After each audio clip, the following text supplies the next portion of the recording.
base, including upgrades to the Navy's public and private shipyards.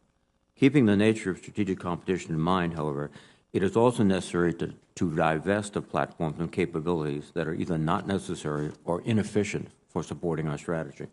Belt tightening in any department, particularly defense, is always a challenge.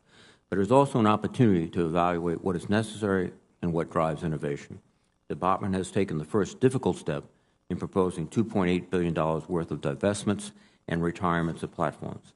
And I will work with my colleagues to evaluate these proposals and make hard but necessary choices. Amidst the global pandemic, climate change, economic uncertainty, renewed Russian aggression in Europe, and disruptive technologies in the hands of competitors, we have to recognize the interconnected nature of the threats before us. Congress must make thoughtful decisions about how we resource and transform our tools of national power. Now that President Biden has issued his budget request, the committee can begin our work of crafting an NDAA that meets America's needs now and the future. Again, I thank the witnesses for their participation today. I look forward to the testimonies. Let me now recognize the ranking member, Senator Inhofe. Thank you, Mr. Chairman. I thank you, and I join in welcoming the witnesses. For 4 years, this committee has been using this 2018 document, the National Defense Strategy Commission, and I don't recall ever having one document hang around for so long. But the 12 who got involved with this to start with did a good job in putting us where we are now. Last week, we received the classified version of the Biden administration's new NDS. That's this. From what I've seen so far, it appears the new strategy document does a good job expanding our understanding of the scale and the scope of the threat from the Chinese Communist Party and its military modernization.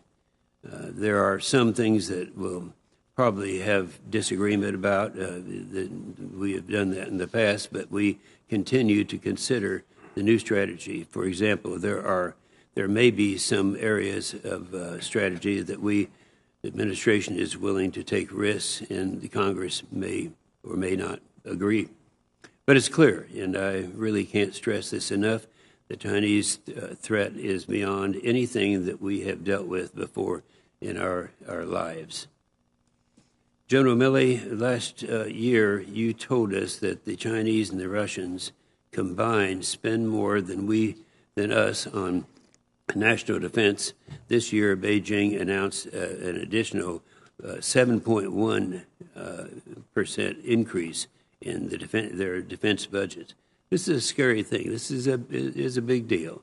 Mr. Secretary, I do appreciate the based on the new NDS that you went to the White House to ask for more resources, and I appreciate that very much. But even then, the budget just doesn't rise to the moment. It doesn't deliver the real growth our military needs, and that is, it says very clearly in this document, in the very beginning of the document, the 3% to 5% range is where we need to be. And that real growth is a recommendation comes from the bipartisan committee. So the budget also doesn't reckon with the record high inflation we're seeing today in the realm of 7 to 8%. That's on the bipartisan basis.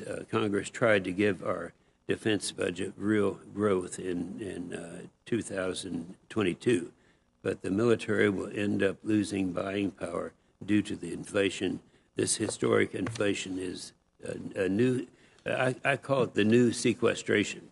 We all remember when we went through the sequestration together. For me, this isn't just about how much money we spend on defense. This is about how we spend the money. And we need a higher top line because what's in this budget right now is not nearly enough to make up for lost time.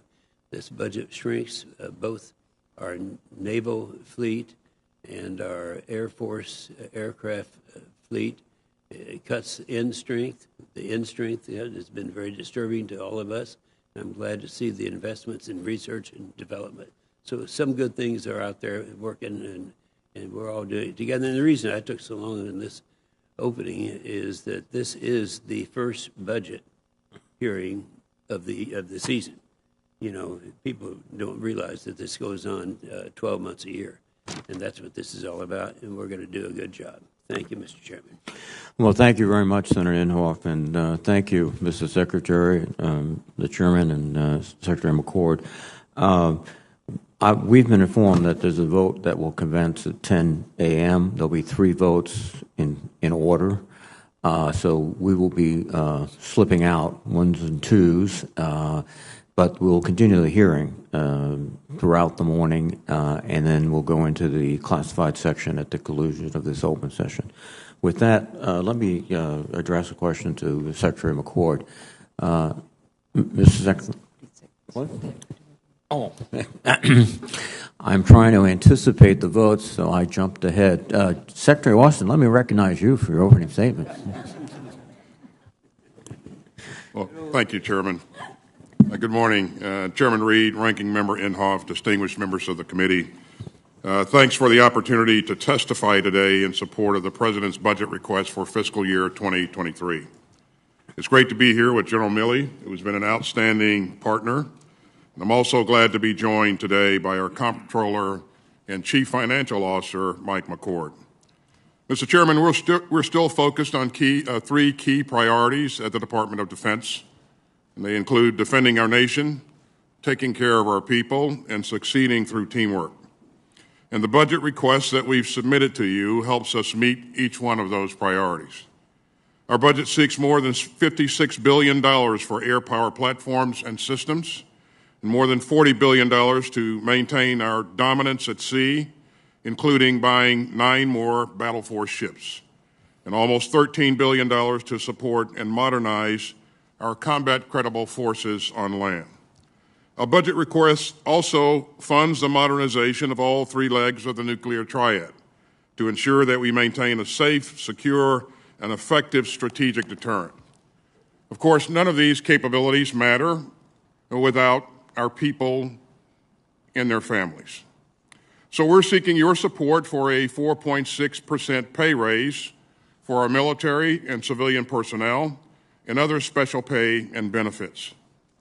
We also plan to invest in outstanding and affordable child care, in the construction of on-base child development centers, and in ensuring that all our families can always put good and healthy food on the table.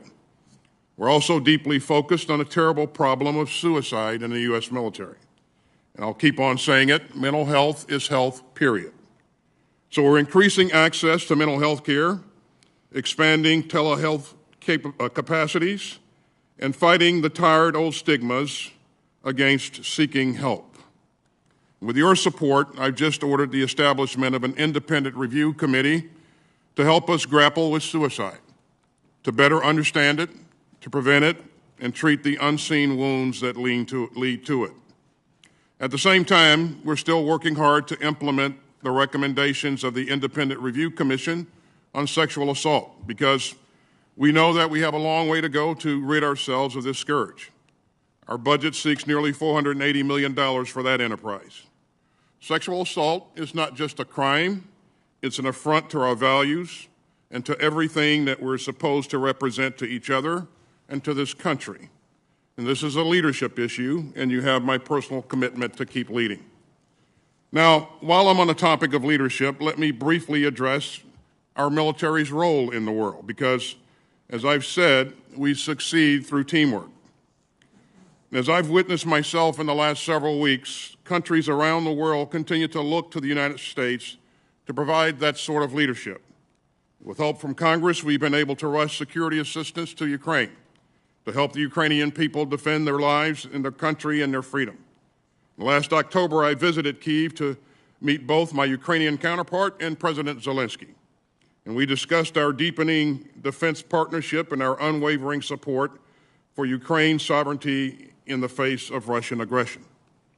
Even before Russia's unprovoked and illegal invasion, we provided Ukraine with $1 billion worth of weapons and gear through Presidential Drawdown Authority.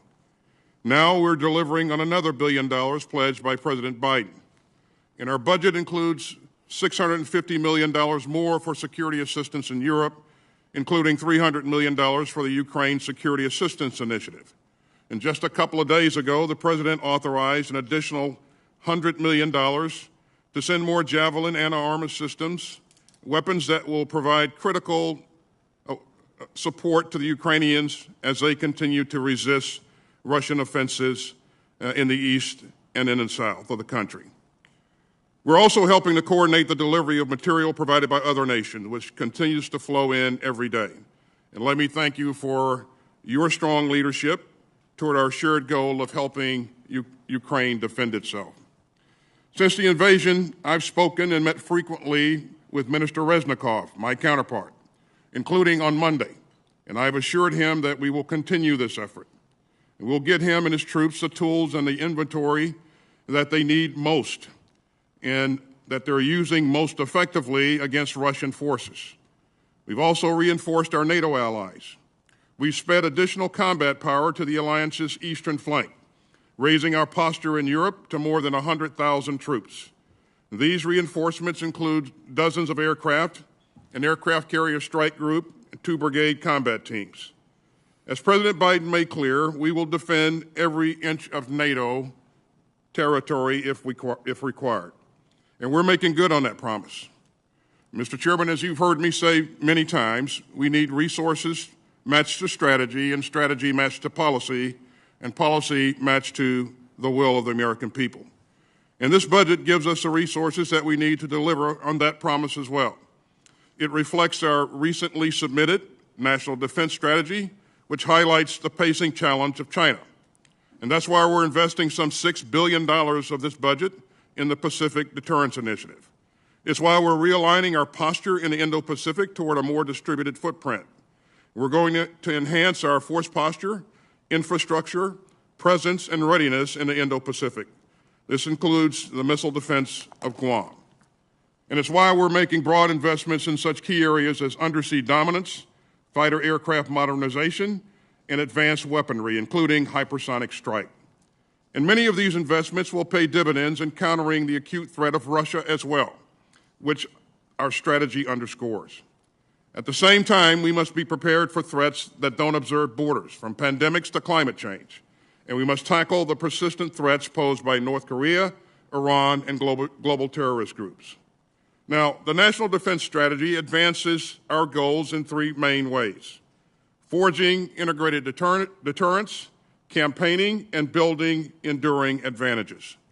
And integrated deterrence means combining our strengths across all warfighting domains to maximum effect to ward off potential conflict. Campaigning means day-to-day efforts to gain and sustain military advantage and to counter acute forms of coercion by our competitors and to complicate their preparations for aggression. And to build enduring advantages, we need to accelerate force development, acquiring the technology that our warfighters need. And so our budget seeks more than $130 billion, as you pointed out, Mr. Chairman, for research, development, testing, and evaluation. And that's the largest R&D request this department has ever made. It's nearly a 10% increase over last year, which was the department's previous high water mark. This includes $2 billion for artificial intelligence, $250 million for 5G, nearly $28 billion for space capabilities, and another $11 billion to protect our networks and develop a cyber mission force. This budget maintains our edge, but it does not take that edge for granted. And quite frankly, Mr. Chairman, in the 21st century, you either innovate or you get left behind. And through the President's budget and with the help of this committee, we will continue to innovate. And with your help, we will continue to defend this nation, take care of our people, and support our allies and partners. And with your help, I know that we will continue to lead. Thank you, and I look forward to your questions.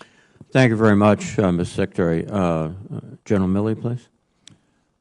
Chairman Reed and Ranking Member Inhofe and members of the committee, I'm privileged to represent the soldiers, sailors, airmen, Marines, and guardians of the United States Joint Force. Our troops are the best led, best equipped, best trained, most lethal, and most capable military force in the world.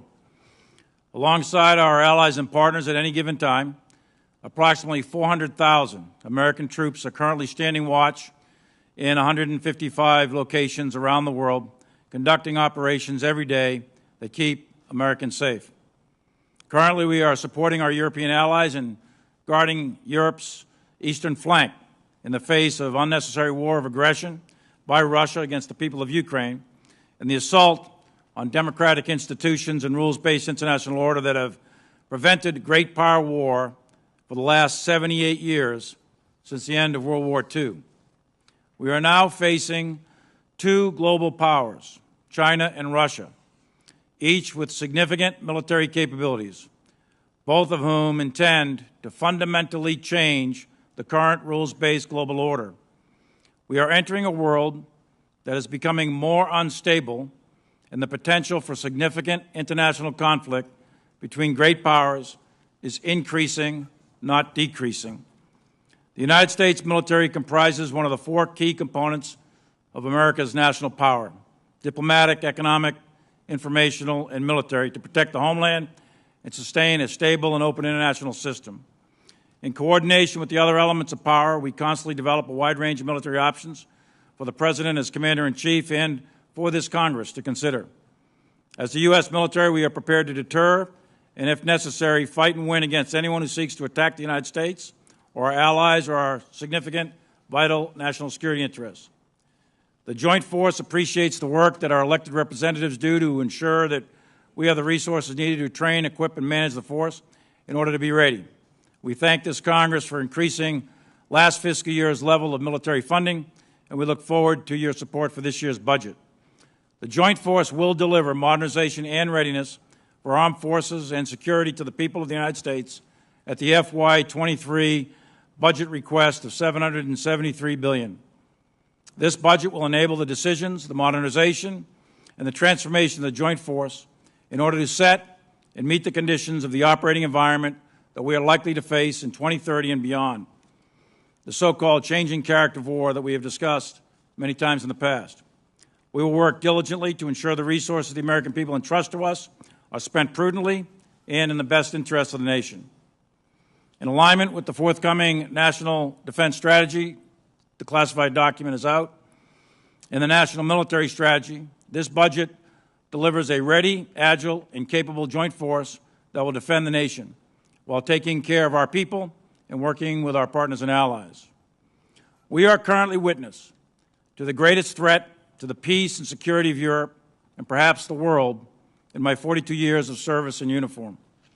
The Russian invasion of Ukraine is threatening to undermine not only European peace and stability, but global peace and stability that my parents and generations of Americans fought so hard to defend.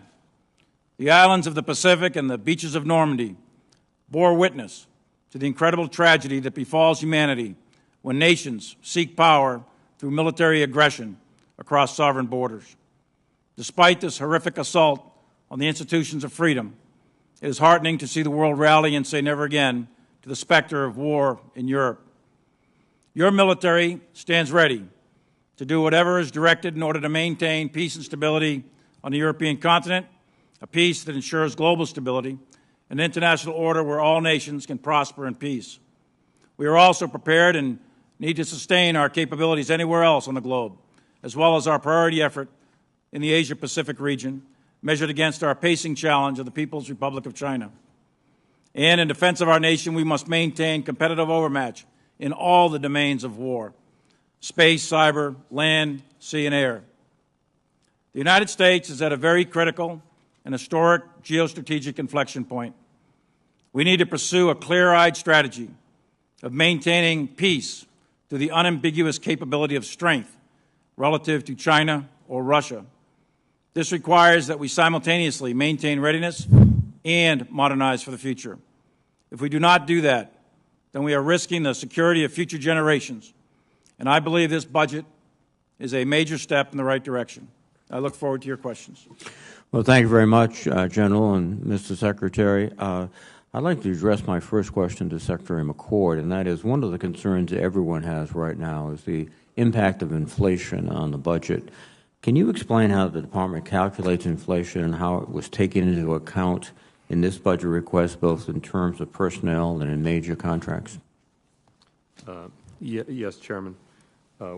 We paid just as much attention to this as we did to the program content that we're going to spend most of the hearing discussing. So when we saw prices changing last year, we jumped on it. At the same time we were doing our program review, we took all the information available to us at the time, up to the time we had to finish, which is basically the end of last calendar year, built that into our budget. What did that mean? The GDP deflator, which is what we use at DOD, not the CPI. The CPI does not reflect what we buy, so we weren't chasing 7%, but we were chasing an increase up to 4%, vice 2. We built that into the pricing of what we buy from contractors, and then we also, the pay raises, which you described, the 4.6 pay raise, we took the increase in wages into account. The result of both of those things, we added $20 billion a year to our program from 23 through 27, working with the White House. The Secretary made both points to the President, both on the content of the program and on the cost of the program. On top of the $20 to $30 billion of programming content that we added $20 billion a year to catch up on this pricing increase that we saw last year. Then comes the tricky part, Mr. Chairman, is the world keeps changing. After we finished the budget, the invasion of Ukraine rattled the markets, spiked energy prices. You know, we do not have that in our budget. So the world keeps evolving. The global economy, let alone the U.S. economy, are very complex and hard to predict what's going to happen next. So what we saw happen last year is not what we see happening today and may not be what we see happening tomorrow. But with all the information we had when we finished, we caught up so that we would not start behind on our pricing. Last point I want to make, I want to acknowledge that we have a letter from Ranking Member Inhofe and Ranking Member Rogers with a detailed set of questions. That will be another opportunity for us to explain this in more detail going forward. Well, thank you very much, Mr. Secretary. Secretary Austin, could you highlight for us some of the key capabilities that are included in this budget that will implement the national defense strategy that you've just proposed and the President's proposed? Well, thank you, Chairman. You know, one of the tenets of this strategy is, as you heard me say earlier, is this concept of integrated deterrence. And the principle here is that we maximize capability, capacity resident in every warfighting domain, air, land, space, sea, cyber, and that we're able to network those capabilities in new and different ways. So you see from this budget that we are investing in space in a significant way, $27 billion, cyberspace another $11 billion, missile defeat and defense, $24 billion, long-range fires, another $7 billion. And so a significant investment in the types of capabilities that we know will need to be relevant, not only relevant, but dominant in a future conflict. Thank you, Mr. Secretary. I indicated in my statement the difficult choices you had to make with respect to retiring platforms, et cetera, which I presume, and I'll ask you, is essential to being able to first have the efficiency to continue to operate, have the innovation to anticipate problems going forward. Might you and General Milley talk about the need for this disinvestment?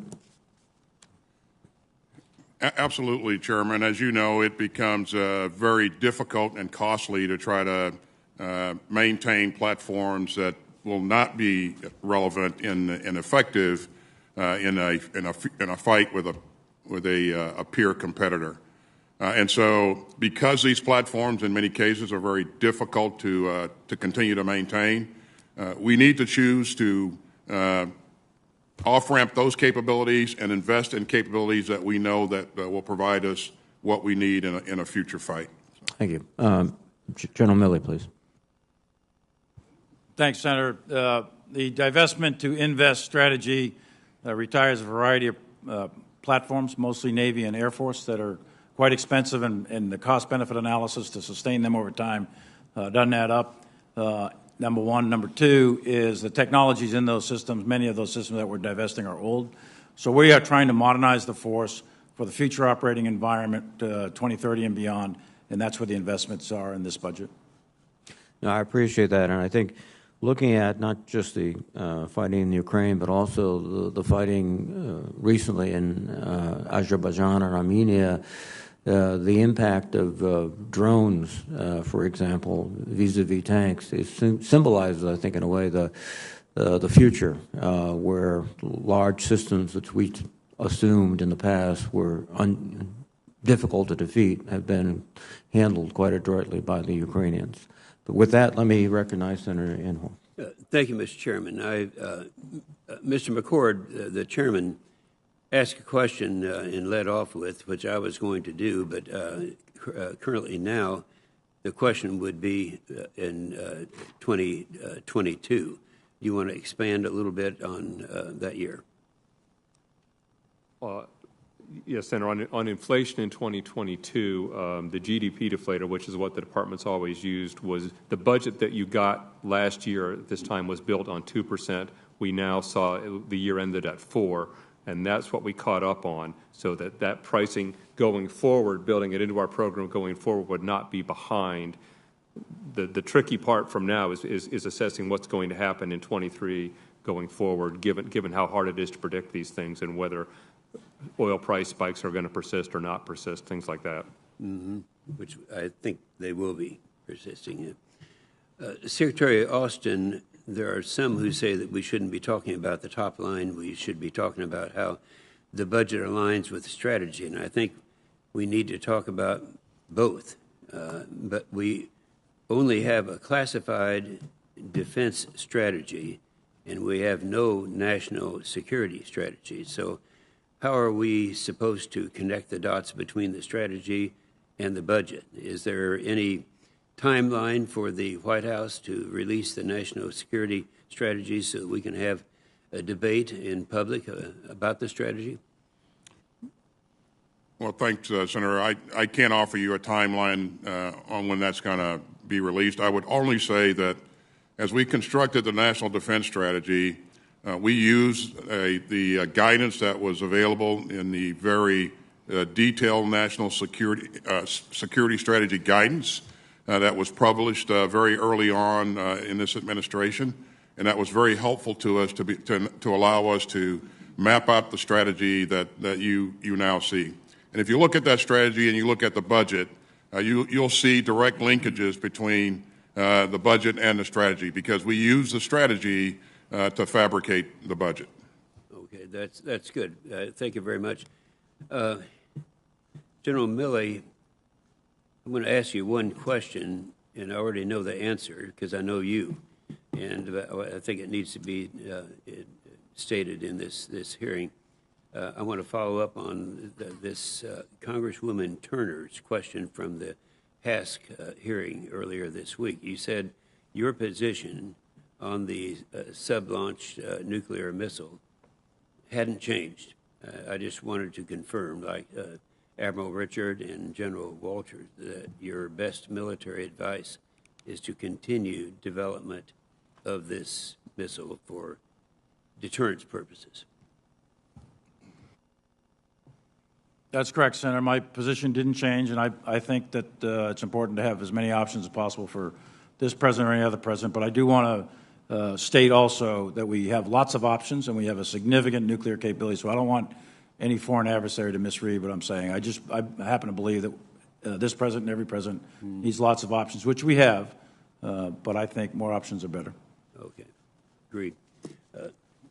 Thank you, Senator Inhofe. Senator Shaheen, please. Thank you, and thank you, Secretary Austin, Chairman Milley, and Undersecretary McCord for being here this morning and for your service. Secretary Austin, the Senate NATO Observer Group, which I co-chair with Senator Tillis, recently sent a letter to President Biden. And one of the things we raised in the letter was, in view of what's happening in Ukraine, whether we should have a more strategic and comprehensive approach toward the Black Sea region, which, as we're watching, Russia is freely using to attack Ukraine and has the potential to shut off that region. As we think about our future strategy, how are we factoring in efforts to address what's happening in the Black Sea region, particularly? Well, Thanks, Senator. This unlawful and unprovoked aggression by Putin has had the effect of changing the security architecture in the region for some time to come.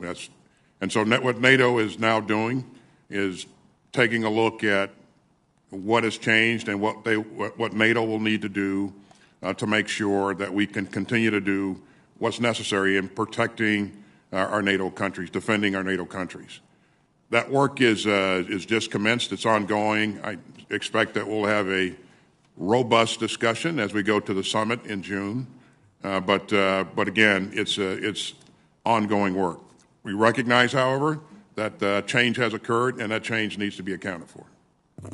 Well, again, the Black Sea region is a particular vulnerability right now, given what's happening. And are we working with our allies in the region on what that strategy should look like? Absolutely, Senator. And well prior to this, we were working with the countries in the region in terms of their capability and capacity and what they needed to do to evolve that. That'll all be a part of the ongoing discussion, but clearly they will have a voice in that discussion. And as we look, as you pointed out, the architecture of Europe is going to be different because of this war, and it appears that we are right now looking at a much more robust presence in Europe. How do we think that's going to affect our long-term military posture in Europe? I wouldn't care to speculate at this point, Senator. I would say that as we look at that posture, we're going to look at capability in all 5 warfighting domains, and we're going to look at capability across NATO. We do expect that it will change our footprint in terms of how much it changes the U.S. contribution. That's left to be seen, and whether or not it includes permanent basing forward, or additional rotational forces in and out of that the eastern flank, or a combination of both. These are things that have to be worked out. Again, we'll work with NATO on this, and to your point, it no doubt will be different going forward. Chairman Milley, would you like to speculate? I won't speculate, Senator. We're developing options for the Secretary and the President to consider on the future force posture in Europe to achieve the 2 fundamental purposes, which is to assure our allies and deter any adversary, specifically Russia. But right now, those are under development. Well, I was pleased to see that the President's budget included $4.2 billion for the European Deterrence Initiative. But in view of what's happening in Ukraine, do we not think we're going to have to increase that request? I don't know if that's for Undersecretary McCord or for you, Mr. Secretary. Well, that's certainly that's something that we'll look at. But let me take this opportunity to thank you for what you did in the past to provide us with that. That enabled us to very rapidly flow forces into theater. You saw us flow a brigade combat team from Georgia into Europe, fall in on pre-positioned equipment, and we're ready to go in a very short period of time. That, in addition to a number of other things that you helped us with, created some great capability. But to your point, I think we'll need more of that going forward. Exactly how much, unknown. Thank you. I'm almost out of time, but I do want to raise an issue around PFAS, because the 2022 NDAA and the omnibus budget bill contained funding for PFAS testing and remediation at DOD installations. And for those of us who have constituents who are affected by what's happened with PFAS exposure at military installations, it's nice to be able to say help is on the way. So are you committed to ensuring that all of the initiatives that are funded as part of both of those bills get out on time and as quickly as possible? I am absolutely committed, Senator. Thank you. Thank you, Mr. Chairman. Thank you, Senator Sheen. Senator Wicker, please. Thank you, Mr. Chairman. In your opening statement, Mr. Chairman, you talked about the acute threat we're facing. You termed the challenges as being stark. In the statement by General Milley, he said the danger is increasing, not decreasing.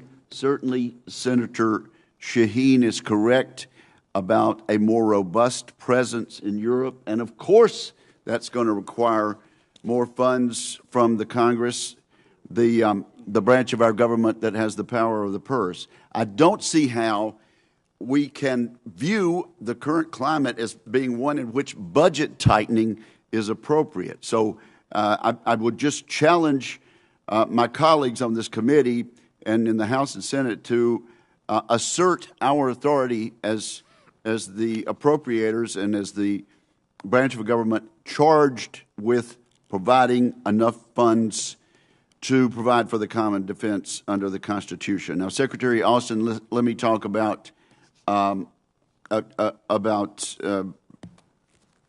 amphibious ships.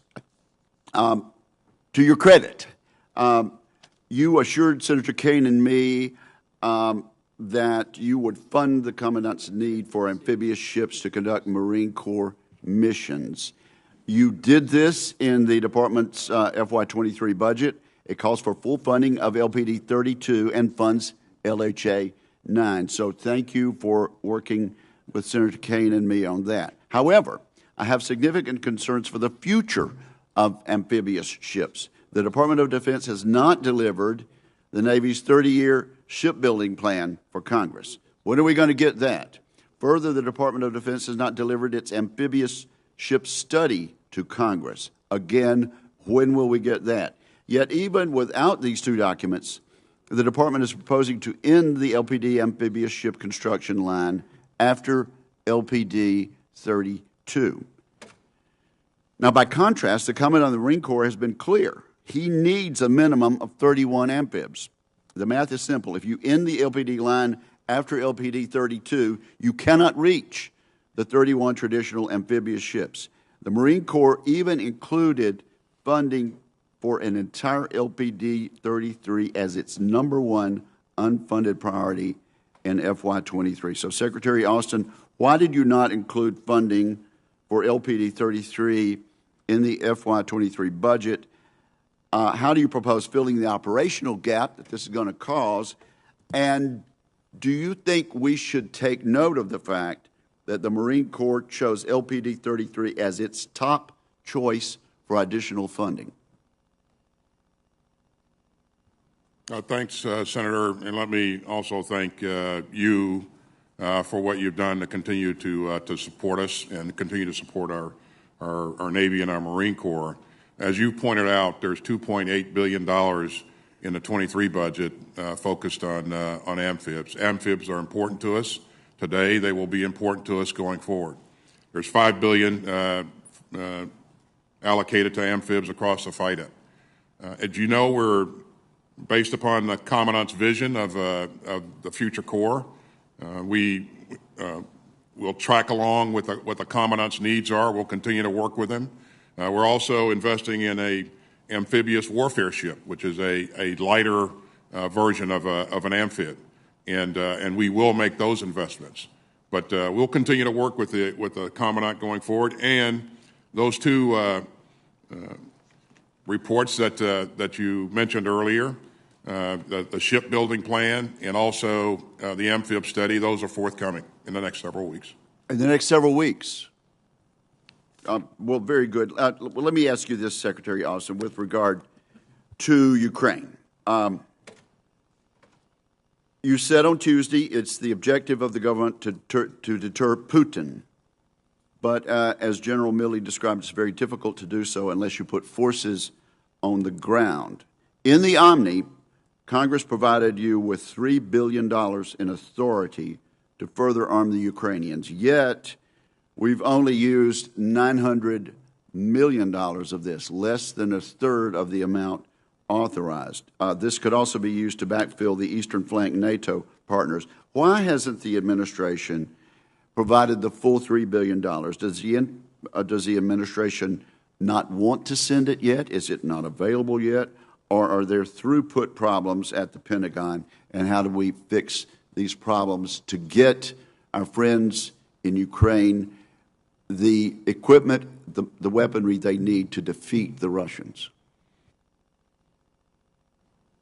Well, we communicate with the Ukrainian leadership routinely. As I indicated, Senator, I just talked to Minister Reznikov on Monday. I'll talk to him again this afternoon. The chairman is in close contact with his counterpart as well. We base what we're doing on their needs, and those needs are identified in those frequent engagements. We are flowing resources into Ukraine faster than most people would have ever believed conceivable. From the time, in some cases, from the time that the authorization is provided, 4 or 5 days later, we see real capability begin to show up. You're not suggesting they are receiving everything they're asking for. If I said that, I certainly didn't mean to say that. What I meant to say, Senator, was we are providing them with those capabilities that are relevant and effective in this fight. And you've seen us provide a tremendous amount of anti-armor, anti-aircraft, and capability, and also communications capabilities, as well as UAVs. And we're also looking to help them in a number of other ways. But we are providing those capabilities that have proven to be absolutely effective in this fight. Thank you, Senator Wicker. Senator Gillibrand. Thank you, Madam Chairwoman. General Milley and Secretary Austin, I just want to commend the fine work you're doing in Ukraine with regard to being supportive of the Ukrainian people's will to fight and will to win. I went with a delegation with Senator Ernst just a few weeks ago, and we were able to meet with the 82nd Airborne as well as our troops in Poland, as well as troops that are doing exercises in Germany. And I can say it was extremely inspiring and something I think that you should be very proud of. Do you believe our current strategy is sufficient for Ukraine to win the war against Russia? And if not, what shifts in strategy would you suggest? And second, we've talked about how this conflict could ultimately be resolved. And I want to know if you are engaging with any Russian counterparts or whether any NATO allies are doing so. In terms of whether or not we're engaging Russian counterparts, both the chairman and myself have frequently reached out to our counterparts in Russia to try to ensure that we maintain a dialogue that's in the last since mid-February, that's not been we've not been very successful because the Russians have not responded. In terms of whether or not this is the right approach, our goal, our objective has been to make sure that we help Ukraine defend itself, protect its sovereign territory, and they've done a credible job of doing that because they have the will, the determination to defend their sovereign territory, and that's been really, really impressive. But you also need the equipment as well to do that. And so we've provided them those anti-armor and anti-aircraft and weapons and also the UAVs that have been really somewhat decisive, for lack of a better term, in a number of these fights. Putin thought that he could very rapidly take over the country of Ukraine, very rapidly capture the capital city. He was wrong, and he was wrong in part because he made a number of bad assumptions, but also in part because of the stiffness of resistance that he encountered. I think Putin has given up on that on his efforts to capture the capital city. He is now focused on the south and east of the country, and our goal is to make sure that we give the Ukrainians everything that they need and that we can possibly get to them as fast as we can get it to them, and we're pushing it very, very quickly. So that they can be successful in that fight as well. And that'll be our focus going forward. General Milley? Senator, I would say that, what does winning look like? I think winning is Ukraine remains a free and independent nation that's been since 1991 with their territorial integrity intact. That's going to be very difficult. That's going to be a long slog. This is not an easy fight that they're involved in. The first part of it is probably been successfully waged here in the last 6 weeks. They've managed to defeat the Russian onslaught onto Kyiv, but there is a significant battle yet ahead down in the southeast, down around the Donbass-Donetsk region, where the Russians intend to mass forces and continue their assault. So I think it's an open question right now how this ends. Ideally, Putin decides to cease fire, stop his aggression, and there's some sort of diplomatic intervention. But right now, that doesn't look like it's on the horizon, the immediate horizon.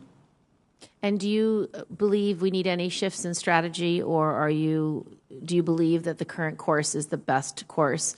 And are there any concerns about escalation that you need to mitigate? Yes, I do think the current strategy is the right strategy, which is, number one, do not engage in armed conflict with Russia. United States forces don't engage in armed conflict with Russia. And second is to continue to support the Ukrainian people and their government with sufficient weapons and arms, et cetera, so that they can help defend themselves. Third is to maintain the cohesion of NATO, because NATO is a very powerful organization, and it's both a military and political alliance in many ways. And it definitely acts as a deterrent. So those are the three main objectives the President's laid out for us as the uniformed military, and we'll continue to execute those, and I think that's the right track. Thank you. I've expired my time, but I want a question for the record. Secretary Austin, the People's Republic of China have rapidly advanced their cyber and information warfare capabilities, and Russia's ongoing cyber attacks against Ukraine are an indication of how this dimension of warfare is bound to become more complex. What are some broad strategies and approaches that we should be considering to recruit more civilians and uniformed personnel to improve our cyber readiness? And you can either do a short answer now or submit your answer for the record, your choice. I'll take the question for the record, Senator. Thank you. Thank you very much. Thank you, Senator Gillibrand. Senator Fisher, please. Thank you, Mr. Chairman. I want to begin by noting my frustration with the timing of this hearing. We're here today to review the department's budget, but we have no detailed budget justification data. My understanding is that the J-book will be released mid-April. We can't talk about any strategy either. The administration's national defense strategy, the nuclear posture review, and the missile defense review were submitted to Congress last week, but all of those documents are classified. Last year, and in 2017 and 2018, this committee delayed the Secretary's testimony so that there was ample time to review the budget and have a meaningful oversight hearing, and I'm disappointed that that is not the case. With respect to the NDS and the NPR, I would note that the previous administration released these documents publicly in early 2018, and the committee had almost 3 months to review them before Secretary Mattis and General Dunford appeared to testify. Secretary Austin, in your opening comments, you said that in this budget, resources are matched to strategy, matched to policy, matched to the will of the people.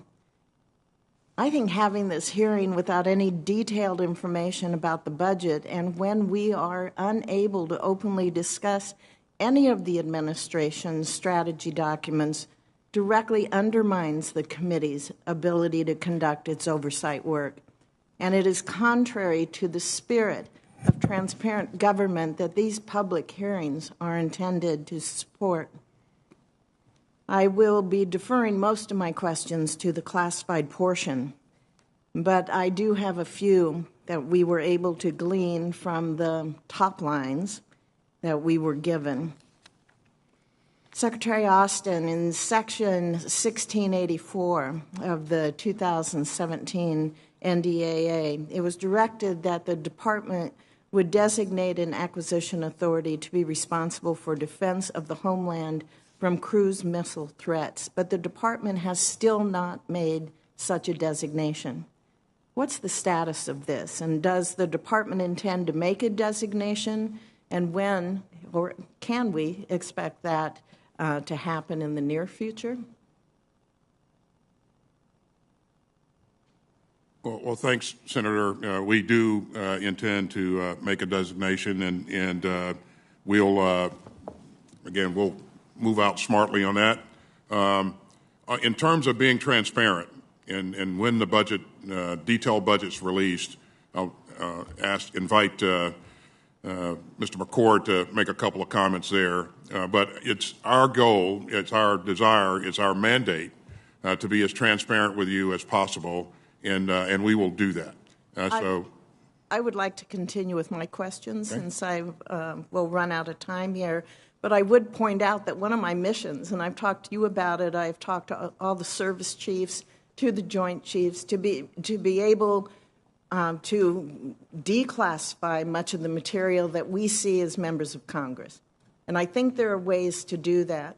And we have to be able to do that so that the people of this country understand the threats that we face, so that when they have the information and can review that for themselves, they will support our national defense. They will support our national security. And I feel that we have gone backwards here in making these classified documents and not being transparent.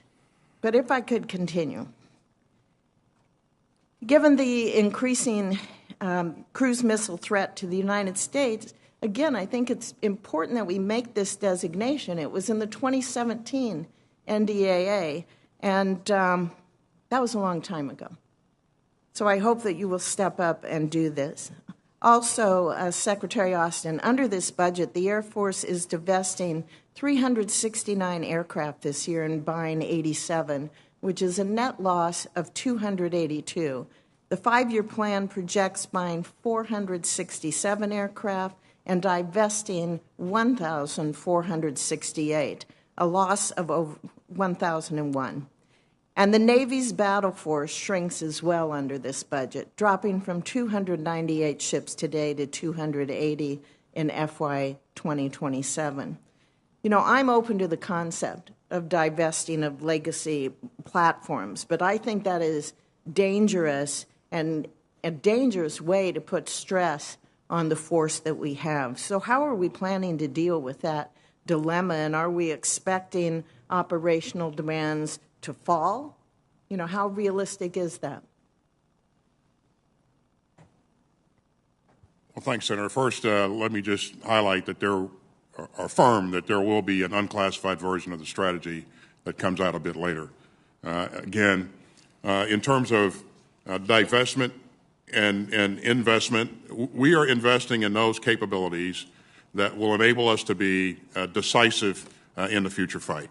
And those capabilities that are not survivable in that fight, I think we have to divest of them, and also because they're very expensive to maintain. We can use those resources to invest in future capabilities, the kind that we need for the next fight. And so that's our strategy. And again, as you match the budget to the strategy, I think you'll find a direct match there. Thank you. I hope you remember it has to be matched to the will of the American people as well. Thank you. Thank you, Senator Fisher. Senator Blumenthal, please.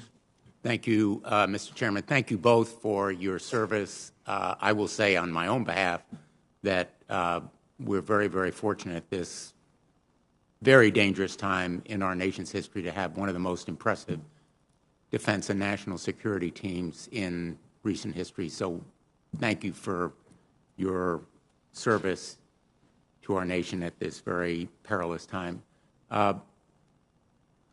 You know, I have visited Ukraine as well as more recently Poland, the Ukrainian border, with a number of my colleagues. Since 2014, I've been very vocal, indeed vehement, in support of more lethal arms delivered more quickly to Ukrainians while they've lost 14,000 of their men and women in this fight for close to a decade against the Russians. And now I must say, I continue to feel that we need to do more and do it more quickly in providing lethal arms to Ukraine, including fighter jets, air defense systems, ammunition, Javelin missiles, Stingers, and other systems that the Ukrainians can use. Now, I agree that it's going to be a long slog, Mr. Chairman. It's a protracted war going to the east. but we need to be there for the Ukrainians in the midst of this long slog. And you've said that the outcome is an open question, but what troubles me is that saying it's an open question is a prediction. The objective is to enable the Ukrainians to win. And it seems to me that often our strategy seems somewhat schizophrenic. We want the Ukrainians to defeat the Russians, but we're afraid that pushing Putin into defeat may provoke escalation. It seems to me that we need to address those fears and realistically provide the Ukrainians what they need to win.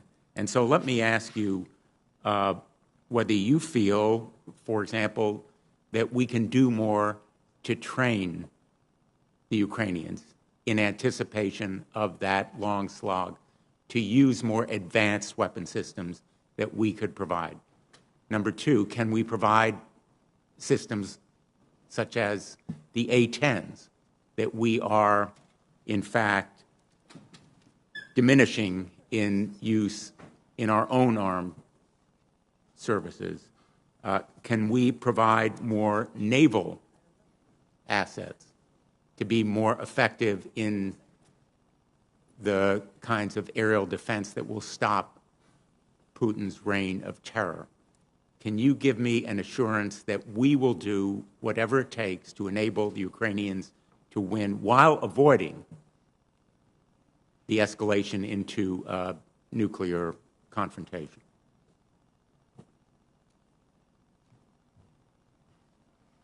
Well, thank you, sir. Well, first of all, I got to tell you that providing the Ukrainians what they need is at the top of my my list of things to focus on every day. And this is a thing that the chairman and I talk about with our subordinate commanders every day. We're personally involved in engaging countries in the region and around the world, quite frankly, in trying to make sure that we not only provide what we can, but we're getting assistance from other countries. There are some 30 nations that are providing assistance in addition to us, and that's the part that you don't see on a daily basis because we don't talk about it very often. Many of these systems are systems that the Ukrainians are used to using, and they've been very effective thus far, and we'll continue that work. Can we provide them training? Our focus right now is to provide training where necessary on those systems that we are providing them. We can get that training done in short order. They're in a knife fight, and so taking large numbers of people out for long periods of time is not helpful to them. On the A-10, I'll invite the chairman to comment on this, but again, this is a high-threat air defense environment, and the A-10, we have to do the analysis to ensure that if you did that, it could survive, and I question whether or not it would survive in the current environment. Let me ask you this, Mr.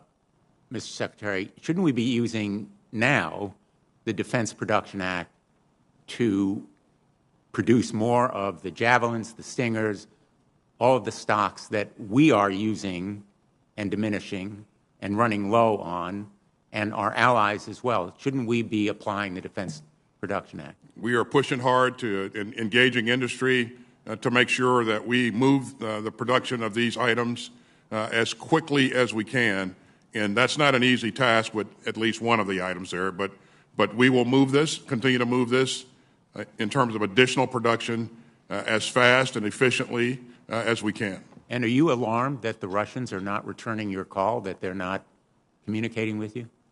Shouldn't we be alarmed? Well, disappointed for sure, but again, based upon what they've done, nothing surprises me. But it doesn't mean that we'll stop reaching out to engage them. I think we have to have the ability to talk to the leadership. Thank you, Senator Blumenthal. Senator Cotton, please. Secretary Austin, why will you not say the words win and victory when it comes to Ukraine? Senator Blumenthal just gave an impassioned speech about this. It's clear that it's what both parties want. I reviewed your written testimony. You talk about deterrence 29 times.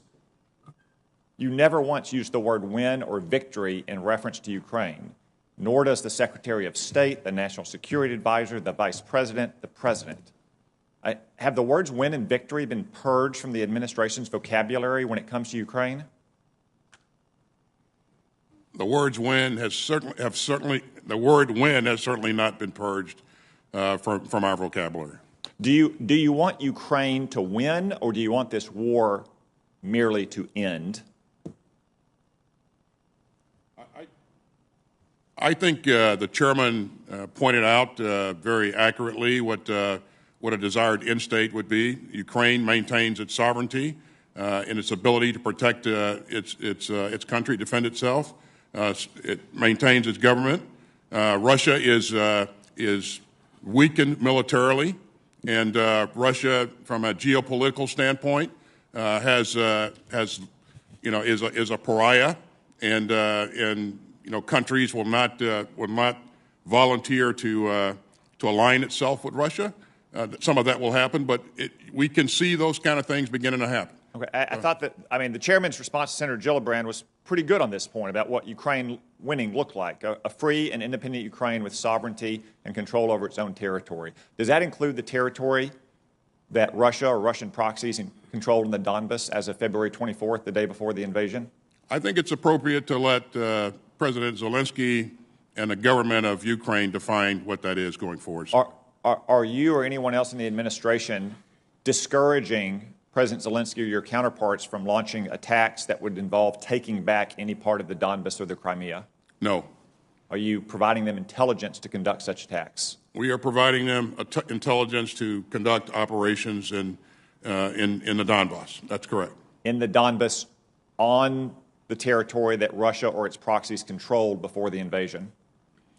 Yeah, and we offensive operations to reclaim their own territory. Are you providing that intelligence to them? We want to make sure that's clear to our force, and so the updated guidance that goes out today, we'll make sure that that's clear. Updated guidance. So that means that the current guidance has said don't provide that information. Certainly the current guidance was not clear in that regard, so we'll make sure it's clear. I think this is part of what you've heard from both parties in this committee is that as much as we have done, we're still engaged in too many half measures. There's still too much hesitancy and tentativeness in our posture towards this war. And I just want to talk about our own posture. Admiral Richard testified to the committee that he had advised that we should go forward with a normal, routine, regularly scheduled test of our ICBMs. That test was postponed, and now it's been canceled. Why did you cancel that test, Mr. Secretary? Well, we postponed it so that, again, we're at a very tenuous point. Wanted to make sure that we were doing prudent things and managing escalation. And we reached a point where I made the decision that we had postponed it to the degree that it was best to go ahead and cancel it. I would tell you that I am confident in our ability to maintain our programs and to stay on track and to provide a credible deterrence and to protect our allies and partners. Well, but see, this is I'm confident in it as well. I'm confident because we do conduct these routine tests. We don't cancel them because Vladimir Putin has decided to invade one of his neighbors. And the fact that we postponed it and now we've canceled it because it's escalatory, to me just says to Vladimir Putin that we are nervous about what he's going to do, as opposed to trying to make him nervous about what Ukraine and America and NATO is going to do next. That If we were concerned about him being nervous? This is a form of self-deterrence. I mean, the chairman has said this war could go on for years. If a missile test in March of 2022 is escalatory, is it going to be escalatory in 2023 and 24 and 25? It really depends on what's going on at that point in time. Right. But if you look at, I know it's not lost on you, Senator, that we've rapidly deployed forces to the eastern flank. We pushed in a tremendous amount of security assistance to Ukraine, and none of those actions indicate that we're afraid of Mr. Putin. All right. One final question for the chairman. General Milley, I constantly hear concerns about professional military education across the services, that it's not focused enough on rigorous, operationally focused education. There's too much things that are kind of beyond the core warfighter's domain, like, international studies or development economics. You put out a very strong memo on this in May of 2020.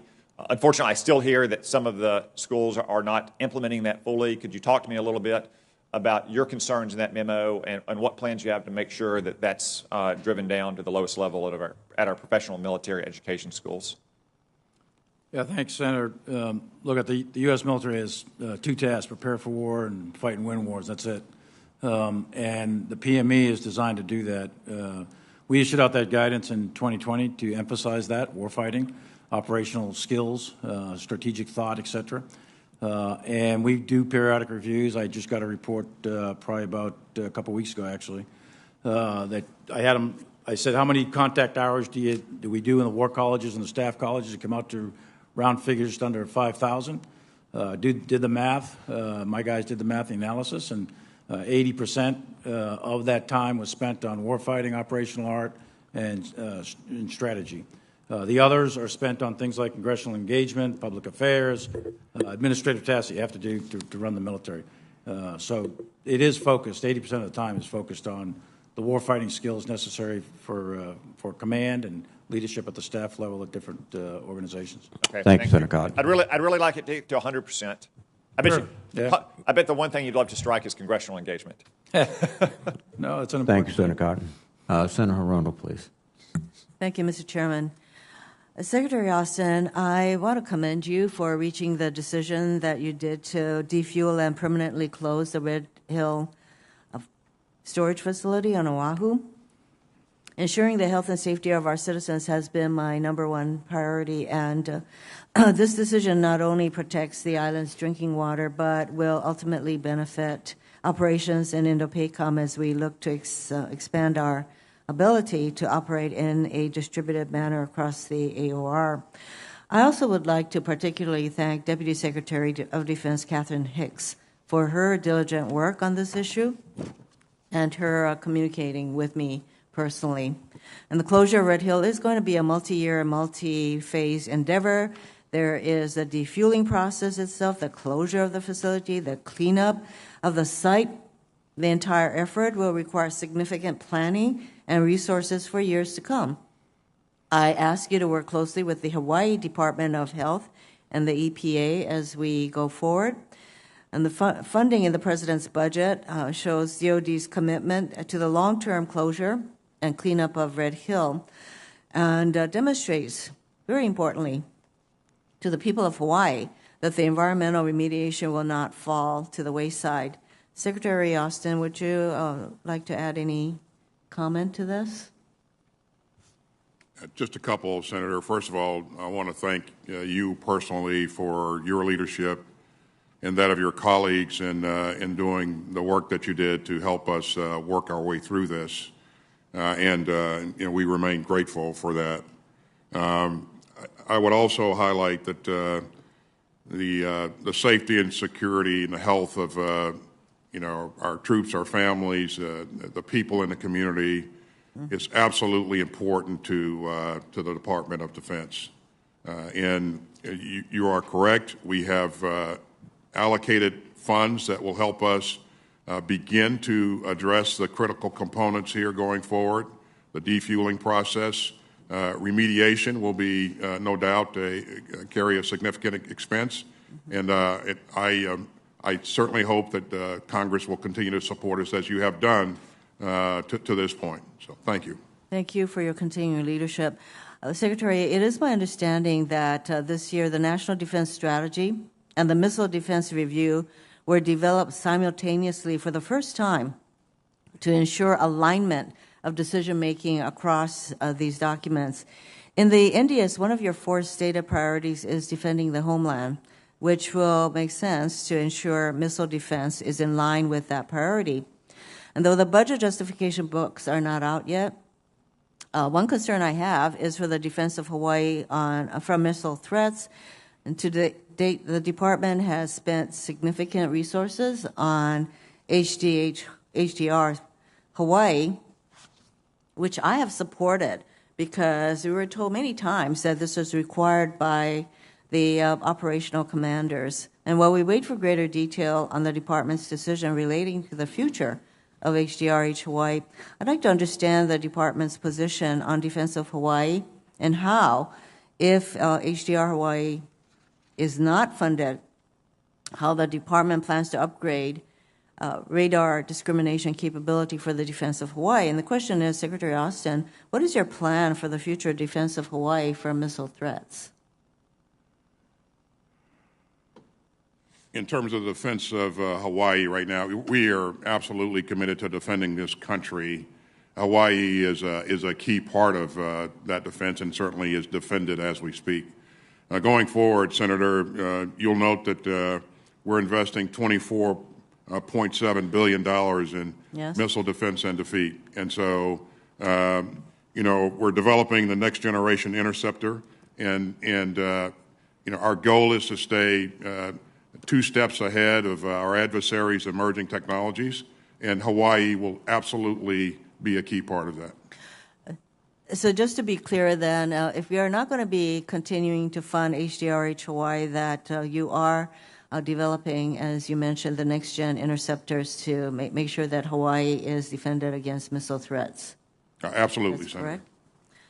Thank you. I just want to add my voice of concern regarding Senator Wicker's line of questioning relating to amphibious ships and the fact that there will be only 3 of the 13 planned purchases of the San Antonio-class ships. So I just want to add my concern that General Berger had asked for 31 ships, and we are falling short of that. So I hope that you have said that you are continuing to work with General Berger, so I hope that we can come to a positive resolution of the need that he has for these ships. Thank you, Mr. Chairman. Thank you, Senator Rono. Senator Rounds, please. Thank you, Mr. Chairman. Gentlemen, let me begin by saying thank you to all of you for your service to our country. Secretary Austin, I appreciated the comments and the clarifications and so forth that you shared with Senator Cotton. I think it's very important that the American people understand that we want the Ukrainians to win and that we will support them with the appropriate background intelligence information and weapons so that they can regain the territory that has been lost to Russia, and that includes the area in the Donbass. And I think that's a very important clarifying point, so I thank you for that, sir.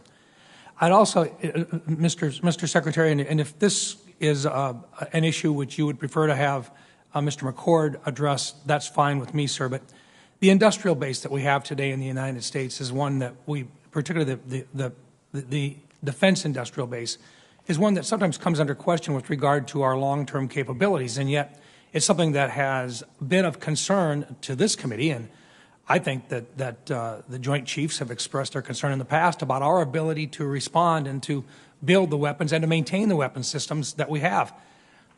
I want to point out one that we have in the past, and that while it did not start on your watch, sir, I think it's critical that we fix it as soon as possible.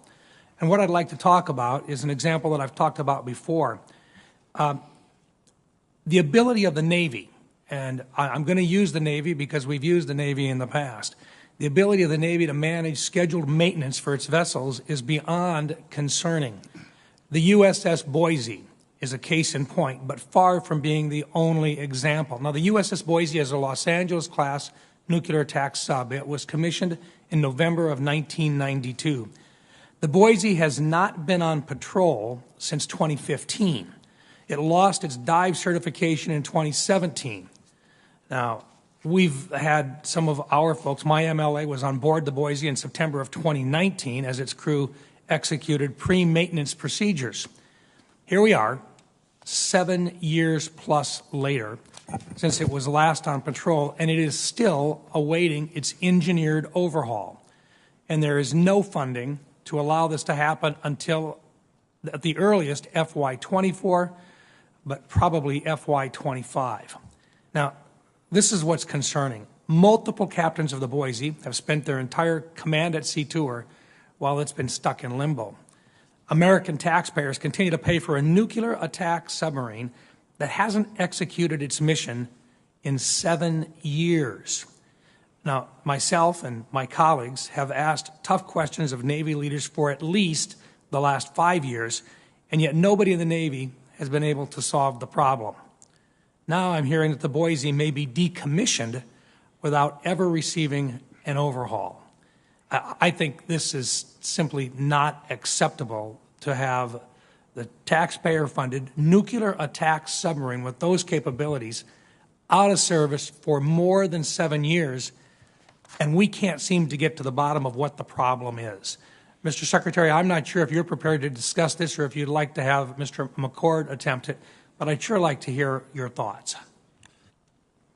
Well, thanks, sir. I'd certainly invite Secretary McCord to make comments as well, but a couple of points that I would make up front is that, as you've heard me say, we continue to invest in our sub-capability, especially the Columbia class, and that will continue going forward.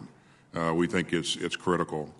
But the issue that you raise, I think, is an issue of capacity in our shipyards. And so this budget invests $1.7 billion in public shipyard capacity and the industrial base.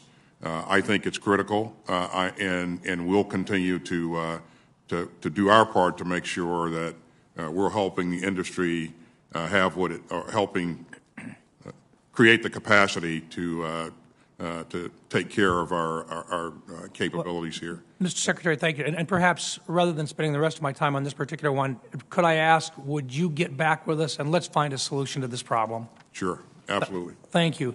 General Milley, I have just one question for you, and that is I know that you've been an Army officer and that you have commanded ground troops and you understand the need to have all possible systems available for their use. There was and there continues to be a question as to whether or not landmines should be a part of our systems of operations. And yet sometimes I think people get a misunderstanding of the difference between anti-vehicle landmines and those which are anti-personnel landmines, and they don't understand the differences on them. This is a needed capability for our armed forces, is to have the ability for these landmines to be able to be used in certain situations. You understand that. The Army has been developing landmine alternatives for over 12 years, yet the objective capability is not scheduled to be fielded until at least FY 30 or 31. To me, the results are unacceptable to the mission and to the force. General Milley, could you, using your best professional military advice, share with this committee the need or without the need for the upgrade of landmines and its critical importance to our armed forces? Thanks, Senator. I do think landmines are important, especially if you're in the defense, but also in any other capability in order to shape enemy operations. We need to look no further than what's happening actually in Ukraine. Landmines are being effectively used by the Ukrainian forces to shape the avenues of approach by Russian armored forces, which puts them into engagement areas and makes them vulnerable to the anti-tank, the 60,000 anti-tank weapon systems that we're providing the Ukrainians. So that's one of the reasons why you see column after column of Russian vehicles that are destroyed. So anti-tank or anti-personnel mines are very effective use in combat. There is a policy governing those for the United States for use, and the reason we're developing a newer one is so that they time out and they don't present harm after the conclusion of hostilities, and they would self-detonate or destroy. They become inert at the end of hostilities. So, but landmines are very effective use in combat. Thank you. Thank you, Mr. Senator Chairman. Rounds. Thank you very much. Senator Kane, please. Thank you, Mr. Chair, and thank you to our witnesses for your service and for your effective work in recent months. So, as Russia moves the focus of their military operations to Donbass and the south, how would you, Secretary and Chairman, characterize North and West Ukraine now? Is it battlefield or non-battlefield? Well, I would still categorize it as a part of the operating environment, the battlefield, the battle space. There's no telling what Mr. Putin will decide to do going forward. Certainly, we expect that he'll continue to conduct strikes throughout that landscape. So in my view, it's still a part of the battlefield. General? Yeah, same thing. I mean, the main effort, if you will, of the Russians is shifting to the south in the vicinity of Donbass, as reported through the news. And that really goes from Kherson all the way up through Kharkiv, with the main effort in the vicinity of Izium. But the rest of Ukraine is still a battlefield because there's air and missile strikes that still go on, and Russian Special Operations Force is still operating in some of those areas. So it is clearly still a combat zone in the rest of Ukraine as well. As the war ratchets up in the south and east, do you agree with me that it's likely that Ukrainians in that region, in some numbers, will try to flee the region either to other parts of Ukraine or to other countries? I think for civilians, the answer, the human instinct to survive is very powerful. So they recognize the danger they're in. I think there'll be a high likelihood that additional refugees or internally displaced persons will leave. We've already got 5 million or so refugees, another 5 million, I think, of internally displaced. So you're well over 10 million right now. And I would imagine more will leave that area. And as a general matter, I think Ukrainians would like to stay in their own country. If we could shape it, wouldn't it be better for those fleeing the east to go elsewhere in Ukraine if they were safe, rather than to go into other nations where they are a significant burden on other countries? Sure.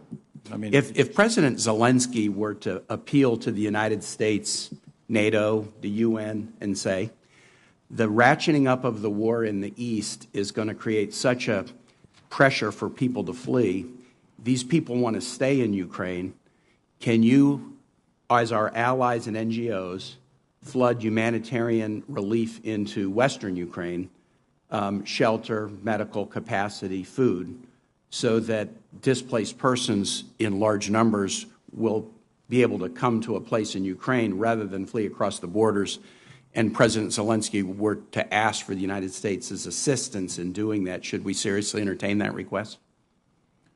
I would say that's a policy question. But in terms of humanitarian aid, there is a lot of humanitarian aid moving into Ukraine in addition to the military aid. But the latter question, or the question itself, I think is more appropriate as a policy question. Mr. Secretary. I agree with the chairman, Senator. It is a question that our leadership will have to take on and be very deliberate about. And one of the things that we would need to consider is what we need to do if we're going to put people in there to protect that area. And that's a decision that takes you to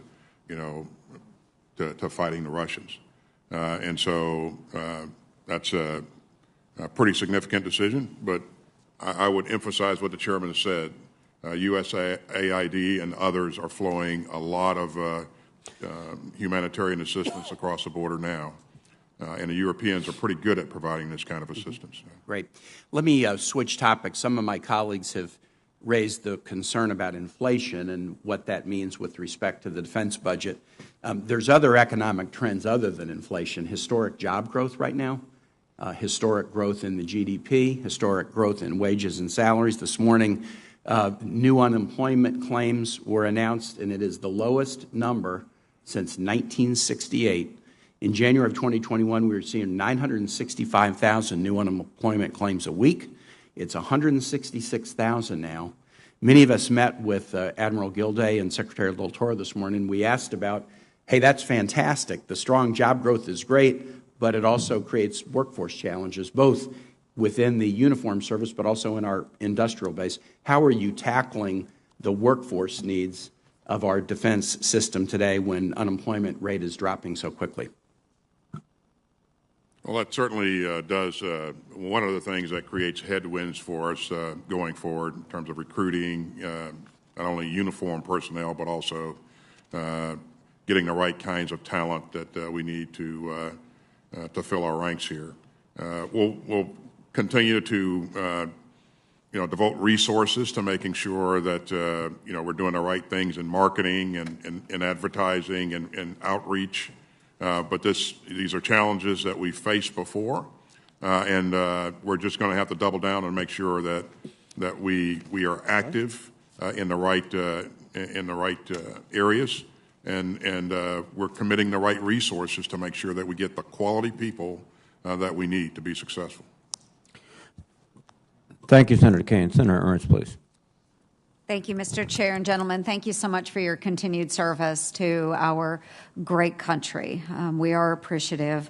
And Secretary Austin, there has been a lot of discussion about Ukraine and Russia this morning. And in your opening statement that you did say that U.S. security policy must reflect the will of the American people. And the American people right now are calling on the administration to do more and to be tougher on Russia and bring more capability to bear for Ukraine. The Washington Post just this morning, in one of their polls, found that 56% of Americans think we haven't been tough enough on Russia. And so whatever the hesitancy to say win for Ukraine, victory for Ukraine, I will say it. I know a number of my colleagues will say it. I feel very firmly about victory for Ukraine and maintaining its sovereign integrity as a nation, their democratic form of governance. It's all very important to so many Americans because so many Americans see themselves reflected in the Ukrainians. They are a first world country. They've come a long way over the last 30 years. So success to me is still a free and sovereign Ukraine. So I do hope that we will continue to press very hard to make sure, as you stated, things are speeding up, delivery of lethal aid, but we absolutely must ensure that we are doing everything we can for the country of Ukraine and the citizens that are there. So I am going to turn, because we've focused a lot on Ukraine and Russia. General Milley, I'd like to jump to Central Command, if we can. I am concerned about the budgetary cuts and some of the flat lines that we are seeing across our CENTCOM operations budget. And many of the extremist organizations that are backed by the Iranian regime are striking across the region. And there's 4 terrorist organizations that are now operating in Afghanistan, and yet we don't have a U.S. footprint there to make sure that they aren't pushing threats against our homeland. So how have your Gulf state military counterparts, particularly Egypt, Saudi Arabia, and the Abraham Accords member countries, reacted to our reduced military budget? Have you had any input from them? Not about the budget per se, but there is concern because we are, the Department of Defense, we are doing a global posture review, as you know, and we're making adjustments to the footprint, and the Ukraine situation is a new development since we began that review quite some time ago. And CENTCOM is part of that review as well. So there is concern in the CENTCOM area of operations about what the result will be in terms of the footprint in CENTCOM, and we are continuing to work with our allies and partners to make sure it's appropriate to the level of threat. We clearly recognize the terrorist threat, both the residual threat in Afghanistan, but also throughout the region. Mm-hmm. And we think that we do have over-the-horizon capabilities, which we can discuss in classified session, but we do think we're effective in being able to find, fix, and when necessary, strike any potential threat to the homeland. And it has been reported that the Emiratis won't accept the president's phone calls. Are you able to visit with your counterparts in the UAE? I have not had any issue contacting counterparts in the Middle East. Okay. And thank you for continuing the conversation with them. It is important that we maintain relationships through the Middle East, so I do appreciate that. With the administration continuing the negotiation of the Iranian nuclear deal, and then pair that with the reduced footprint that we have in the Middle East, is that driving some of the Gulf states' neutrality when it comes to the Russian-Ukrainian conflict? Your opinion? I actually don't know. I'd have to ask them point blank. I haven't asked those questions point blank to them. I think they probably, I don't know, I'd be speculating, so I'd have to get back to you on that. No, I appreciate that. And then just very briefly as well, we haven't talked about this today, but it is something that is on my mind, and that is recruiting for our military. And we have found that Americans between the age of 17 to 24 only 29% of them would even be eligible to enlist. Just very briefly, thoughts on that? Yeah, you're about right. 29% are eligible to meet the standards, medical, educational, discipline, legal, all that. And even less than that have a propensity. It's less than 5% that have a propensity to serve. And we know that part of that is because of COVID.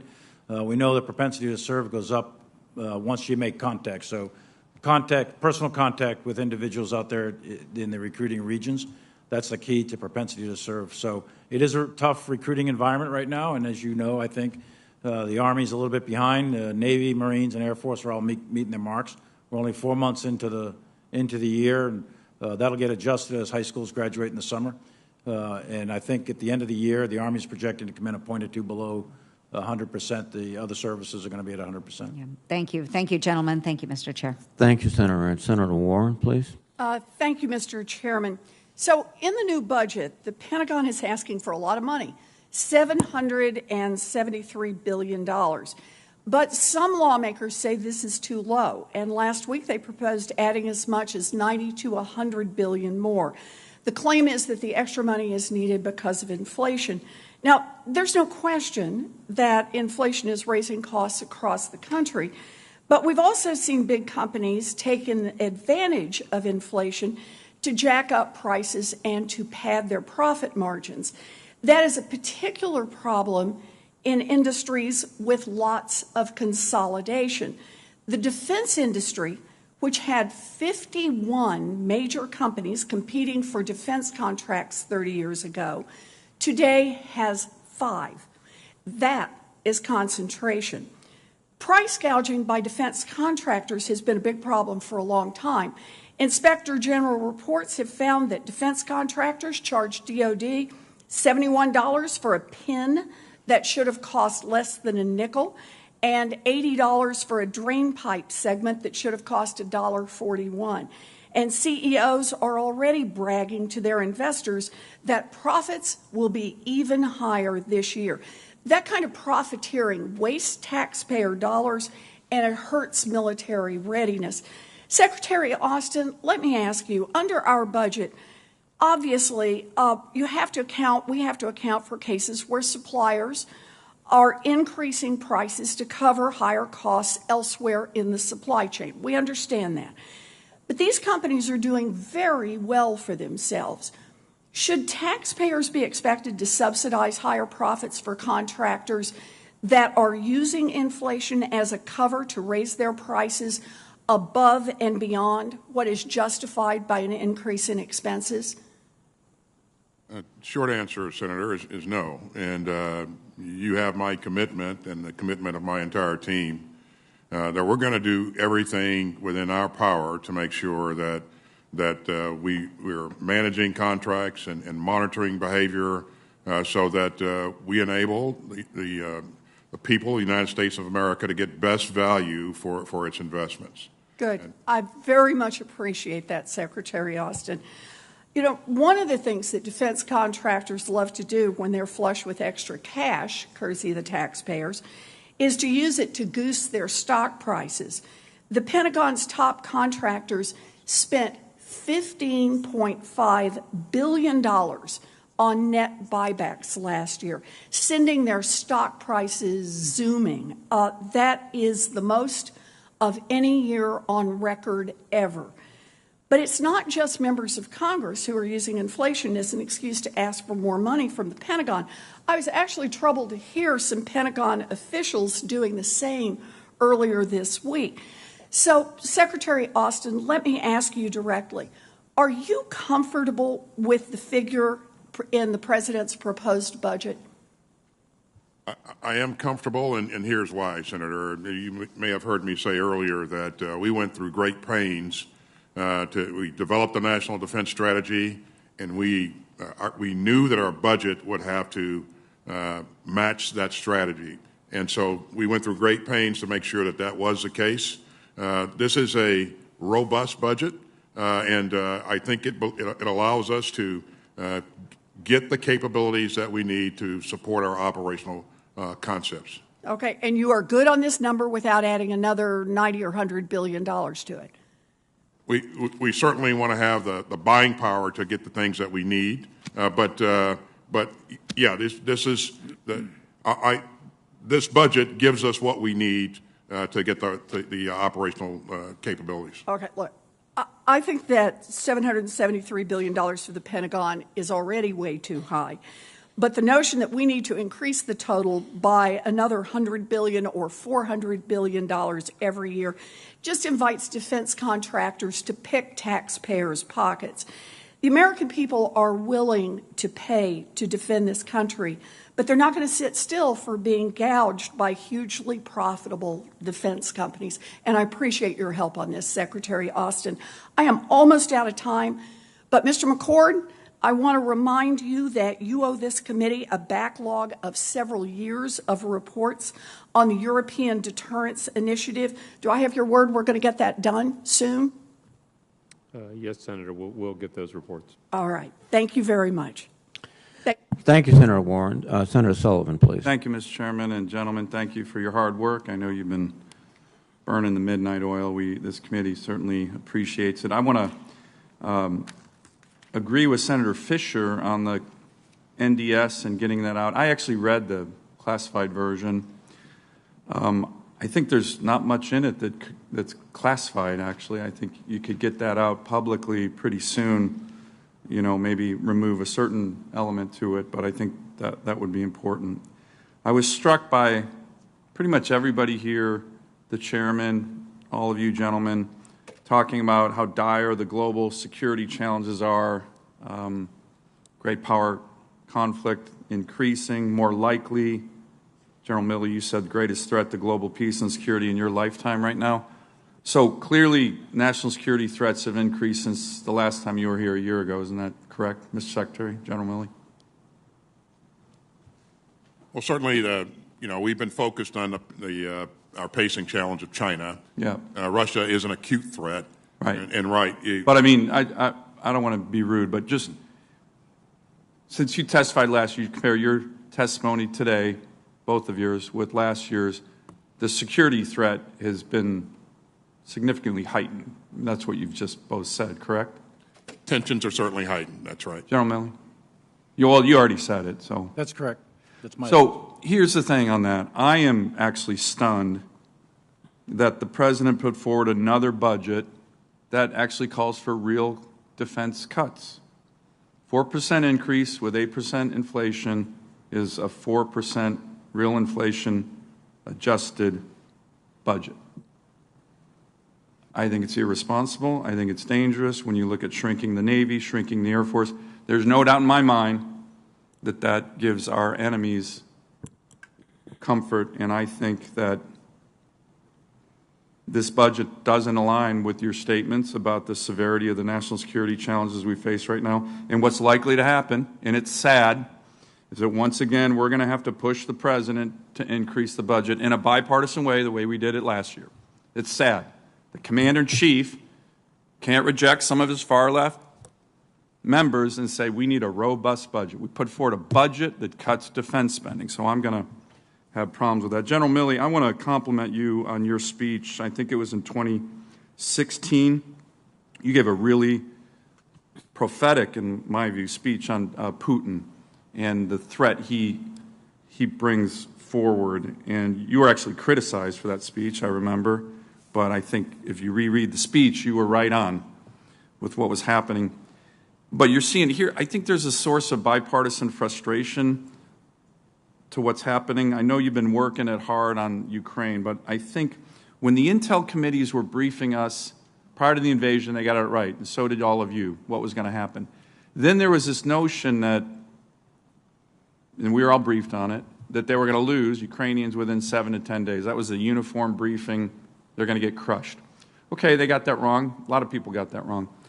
I think the shift that we need to do now is to Senator Blumenthal, Senator Cotton, Senator Ernst, to strategically think about victory. And again, General Milley, I know you're working this hard, but when you talk about key objectives, number one, don't engage Russia with a conflict, keep NATO cohesion, support the Ukrainian people as the key objectives. Doesn't it make sense to have as our number one objective imposing a strategic defeat on Putin that we have the opportunity to do right now, in line with what you said. And I think that's the source of frustration for a lot of senators. We're not hearing that language. Yeah, I think, well, I've heard that language many times, actually. Well, I mean, you just listed three objectives. Those were to be honest, they were all defensive sounding. Here's what we won't do. Here's what we won't do. Right. Here's what we will do. But what about, but we're at a big moment. This is bigger than Ukraine. What about getting... If I may. Yes, sir. Go ahead. At the national level, the President has said to us writ large, the national security team, to impose severe costs and do not let Putin win. To ensure that Ukraine... I would respectfully recommend you put that as your number one objective. You didn't even mention that in your three objectives. Well, right, but those severe costs are being done by other elements, not the U.S. uniformed military. That's why the U.S. uniformed military has a different task here, which is to assure and deter our NATO allies to prevent war expanding and escalating, to ensure that Ukraine gets the means that are necessary in order to defend itself so it can remain free and sovereign, and then also to continue to maintain the cohesion of NATO. Those are the uniform military tasks. What I'm talking about are broader than just the uniform. I have one question, Mr. Chairman, that'll be quick, just one final one. There are press reports that the JCPOA consideration, one of the big red line debates right now, is for us to agree, us, the United States, to delist the IRGC as an organization that sponsors terrorism. The Iranians want it. You gentlemen, unfortunately, have led troops, some of our finest, over 2,000 wounded and killed by the Quds Force, IRGC, with the weapons they supplied to Iraqi Shia militias. I'm sure hundreds under your command were killed or wounded. The IRGC has recently been responsible for missile attacks in coordination with the Houthis against UAE civilians, our long-standing ally in the region, UAE. Is there any universe in which the two of you could say you support the delisting of this terrorist organization with blood of American soldiers on its hands recently and delist them as a state sponsor of terrorism because Iran wants it? We should tell Iran to go pound sand. There's no way in hell that they shouldn't be delisted. What do you two, in your personal opinion, given how much experience you have with Iran in the Middle East, believe on that question? Senator, respectfully, I won't comment on negotiations that are ongoing and speculate on what my advice to the President is going to be. So I'll... In your personal opinion, we've asked you before that you can give us that, even though it might conflict with the administration's view. That's what you committed to do with this committee. So I'd ask you again, both of you, in your personal opinion. And my answer remains unchanged, Senator. Thank General Milley, you've been asked in your personal opinion. Yeah, Senator, just for clarity, political appointees are different than me. I have to sign a document that requires me to give you... You're right, and I'm sorry, Mr. Secretary, I didn't mean you. I meant General Milley. So in my personal opinion, I believe the IRGC Quds Force to be a terrorist organization, and I do not support them being delisted from the foreign terrorist organization. Thank you for your honesty. Thank you, Senator Sullivan. Thank you very much. Senator King, please. Thank you. A series of fairly detailed questions. Mr. McCord, you haven't had much fun this morning, so I want to try to get you into this discussion. The Ukrainian aid that we've supplied thus far and we're planning to supply and will undoubtedly supply more in the future, where does that fit into the defense budget? We don't have OCO anymore. Is this coming out of the current defense budget? Are they extra budgetary appropriations? Senator, the aid that the Secretary has been talking about this morning, the javelins, the stingers, the body armor, all those things have come out of the funding that was provided in the supplemental attached to the omnibus funding bill that was enacted 3 or 4 weeks ago. And there's going to be replenishment as well. We're going to have to replenish stocks that we're supplying and also replenishment to some of our NATO allies. Will that come out of the future defense budget? This isn't an argumentative question. I'm legitimately curious. No, you're correct, Senator. The funding to replenish, part of that supplemental, $3.5 billion of that supplemental was funds to replenish the drawdown materials provided to Ukraine. The first tranche of that was notified to the committee, I believe, last Friday, that $1.5 billion of those funds will start flowing. But it is not part of a normal defense budget build to exercise drawdown authority at this level. So were it to continue, that might be something we need to look at going forward. Two other questions. I think you testified you wrestled with inflation as you were preparing the budget. I think you said that the general CPI rate of inflation doesn't necessarily apply to the things that you buy. Is that correct? So it's not accurate to say if we have 7% inflation, the military budget doesn't have 7% increase, then it's a cut. Please explain the inflation as it applies to the military budget. That's correct.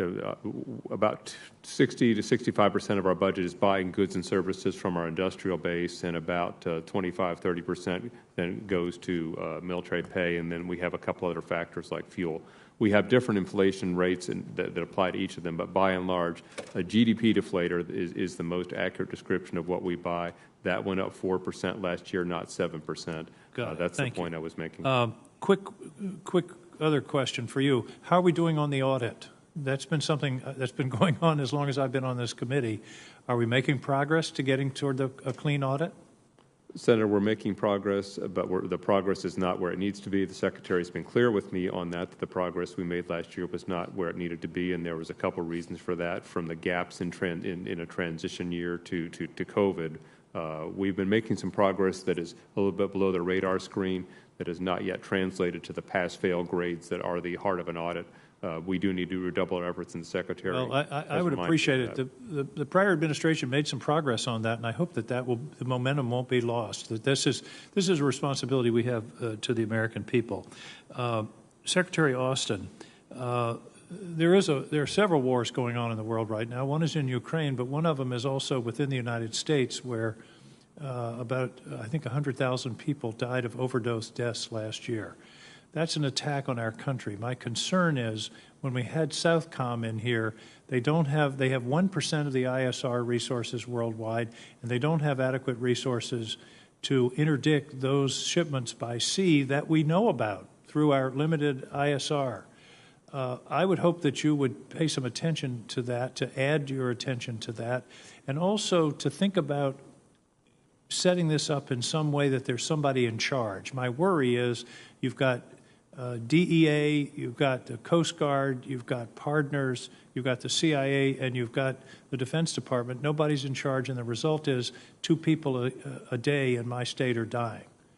And I understand we've got to work on the demand side, but it's very frustrating when I have testimony year after year that we're only interdicting 25% of the shipments that we know about.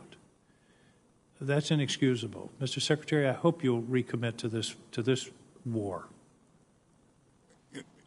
2 things, Senator. We'll certainly make sure that Southcom commander has what she needs to be effective in these efforts. And I've discussed this with her before, but clearly, the limiting factor is ISR, and we'll work with her to make sure that where possible we get her more capability. Well, let's put it in the budget and buy more. I mean, ISR is a function of how many devices you have, and it seems to me that's an engineering problem, and we should be able to solve that. I'm out of time, but Mr. Secretary, I want to commend you on the significant growth in the R&D budget. I think that's an enormously important area. And frankly, it's an area where we have fallen behind. Hypersonics and directed energy are two areas that are strategic game changers that, frankly, I think our country is behind. And so the additional resources into R&D is absolutely critical. Wars are often turn on the utilization of new technology. The English at the Battle of Agincourt, with 1/3 of the French army, won that battle because of the radical utilization of the longbow. That changed warfare in 1450, and it's technology that's going to win the next war. And so, I want to commend you for the commitment to R&D and stand fast on that. I don't think there's a more important expenditure in the budget.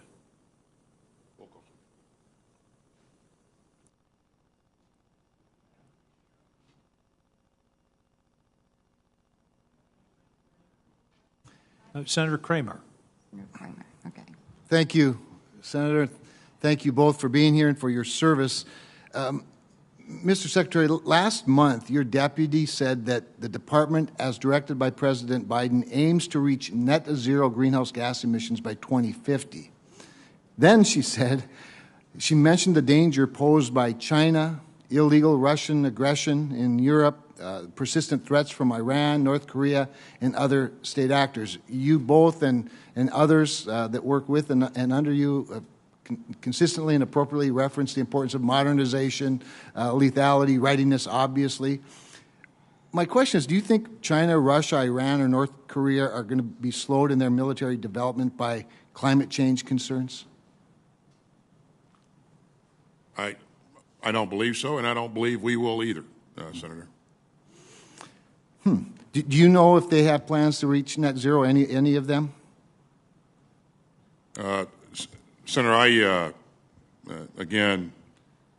I've asked you for $773 billion to support the capabilities that we think we need, and I certainly appreciate what you've done for us in the past. But I think there's also things that we can and should be doing to address the climate issue as well. It affects our installations. It causes problems that cause mass migration and other things in the areas that we operate in. Our forces are committed to fighting wildfires and helping in the aftermath of severe storms on an increasing basis. So I don't think this is a thing that we can discount, and I think that the Defense Department has to do its part. Appreciate that, and frankly, I hope that we can give you a lot more than you've asked for, actually, to do those things, Mr. Secretary. But as you're talking, I'm imagining the calculation that would measure the negative impact of say, our failure to deter Russian invasion of Ukraine. In other words, I appreciate that you have this concern, but I also hope we can keep the main thing, because just like more energy development in the United States and providing that energy to our allies actually brings down greenhouse gas emissions, I think deterring the same polluters that have benefited from a lower standard than ours would also do the same. And so we want to make sure you have the resources to do exactly what you need to do to accomplish all those good goals. General Milley, maybe I could just ask you if I know you don't mention it much. In fact, you didn't at all. The Secretary mentioned climate change 5 times in his written opening comments. It's referenced in the National Defense Strategy, sort of highlighted. We'll see if it's in the National Military Strategy when you provide that. But do you think climate change is a military objective the department should be focused on tackling? It's a departmental objective. For the military, though, for the uniformed military, it is a condition under which we will operate, and it's something that we have to take into consideration in the conduct of our operations, for sure, because, if you look at Lake Chad, as just one example, you look at a picture of 1950 and look at Lake Chad and look at it today, well, the reason that there's a lot of instability in that particular region is because there's no water and there's a lot of resource struggles going on. So climate change has an impact on military operations, to be sure, and it's going to be a predictor for where likely instability will occur in the future. So it's a condition under which we operate as opposed to something that we can fix. Thank you. Mr. Secretary, I want to talk a little bit about the fear of escalation. That we hear that a lot. It seems that many times the fear of escalating the situation in Russia depends on us and a lot less on Vladimir Putin. I just think we've made too many, my personal view is we've made too many decisions based on how we think Vladimir Putin would respond to this situation. Things like limiting the kind of help we would provide Ukraine, how quickly we'd provide that help, postponing and then canceling a Minuteman test that was scheduled, Minuteman III test, and not facilitating the transfer of MiGs. Just a few of the examples. Do you have any evidence that Vladimir Putin is ever worried that his massacre of women and children, civilians, would be escalatory? I don't know what's in the mind of Vladimir Putin, and a lot of other people don't either, Senator. You use the word fear and Putin in the same sentence, and I just want to point out that it's my job. One of my key responsibilities to manage escalation and make sure that that we don't find ourselves in a nuclear contest if that's avoidable. And again, there's nothing about Mr. Putin that we fear. And you see the evidence of the kinds of things that we've done in rapidly deploying combat power to Europe and the eastern flank, and what we have done and continue to do to provide assistance to Ukraine. And, not a military issue, but the sanctions that we've imposed on Mr. Putin are going to have a significant impact on his economy for years to come. Thank you, Senator Kramer. Senator Rosen, please. Oh, there it is. Thank you, Chairman Reed, Ranking Member Inhofe, and thank you all for your service and for being here again. We appreciate how accessible you are to this committee and others. General Milley, last month I traveled to Poland and Germany as part of a bipartisan CODEL led by Senator Ernst, several other members of this committee on the CODEL. We had the privilege of meeting the U.S. forces, receiving briefings from commanders on the situation in Ukraine, seeing firsthand the security assistance and training NATO's providing the Ukrainians. And this trip and the horrific is too light of a word, I guess, to use, but the horrific images of the Russian war crimes we've seen since, it really underscores for me that we can and we must do more to support Ukraine defeat Vladimir Putin and defeat what he's doing. So President Zelensky continues to ask for greater American support to close the skies, allow Ukraine to defend itself. I do understand the arguments as to why the MiG-29 specifically might not make sense for Ukrainians' defensive battle, but is there another aircraft they could fly that could be impactful, something else that could provide close support? And I understand we're not in the classified setting.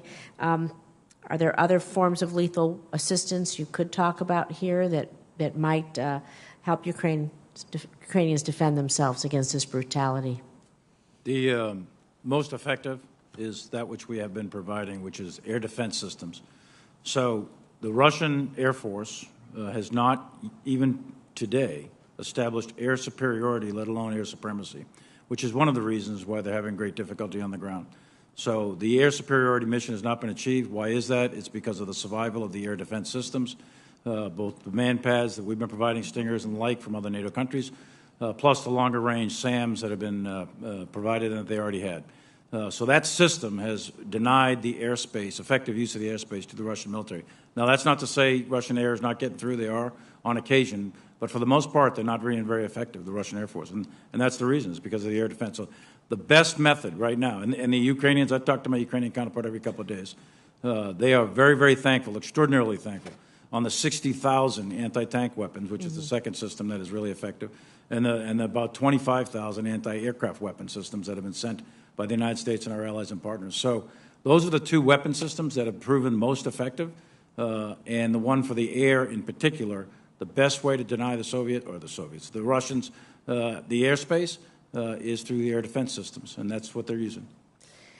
Well, given the having losses that Russians have been, the Russian military suffered in the Ukraine, we know they're repositioning. Like you said, we're doing a good job. We're getting them the lethal support that they need. How do you assess their ability as they're repositioning and trying to resupply, I would guess, their forces? And Russian ability? Their Russian ability and their attack on eastern Ukraine as they begin to reposition themselves more down towards the Donbass. The Russians have been struggling with their logistical resupply. Fuel, ammunition, food, also medevac, et cetera. They've been having a very, very difficult time. Part of that is because the lines of communications that they have, the ground lines of communications, are at risk to dismounted and mounted Ukrainian forces that are conducting ambushes along those lines of communication. So they've really had a difficult time with logistics. Well, and so on the other side of that, we know if they're repositioning, the Ukrainian military and ground forces there have to reposition as well. So looking ahead, do you think the Ukrainians have the right equipment and logistics in place to defend against this repositioning that Russia seems to be doing? They are asking for, and they could probably use additional armor and artillery. and we are looking around through allies and partners to get those type of weapon systems that require no training. Of course, we have armor and artillery, but it's not the kind that they have used before, and we require months of training to get them into a U.S. system. So we are looking around, along with other countries in NATO, to help them out in terms of building them up for armor and artillery. The fight down in the southeast, the terrain is different than it is in the north. It is much more open and lends itself to armor mechanized offensive operations on both sides. So those are the systems that they're looking for, and that's what people are trying to help them out with. Thank you. I'm going to submit my next questions for the record, but they're really important. They're both for Secretary Austin and Undersecretary McCord. It's about housing for our junior enlisted troops. They're not able to receive their base allowance for housing. They're transitioning. The cost of housing is expensive. They're not getting reimbursed in the way they should be. We also have issues for those on Creech that have to travel a far way to go to Las Vegas and go to work. And so I'm going to submit those for the record. I see my time is up, and look forward to speaking with you about that. Thank you, Senator Rosen. Senator Tuberville, please. Thank you very much. Thanks for being here today, Secretary. General Milley, good to see you last week. I thought that was a great change of command down in CENTCOM.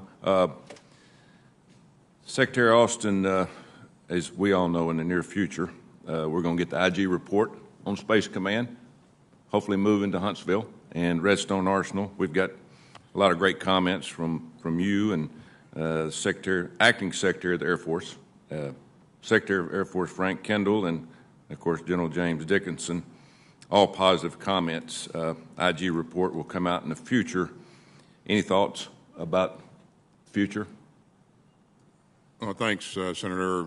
As you know, I will never comment on a subject that's under IG scrutiny. So when that report comes out, we'll make sure that we analyze it as quickly as possible and take on the recommendations. Thank you. General Milley, last year's NDAA 2022, we got a jump start on the Aegis system in Guam. Hopefully we can continue that next few years. It's going to take a while to get that done, a land base, which I think all of us agree we need.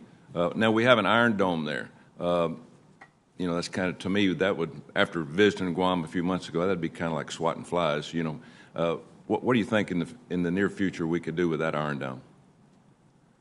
Well, the Iron Dome is a very effective system, but let me just take a step back for the ballistic missile defense in the Pacific region.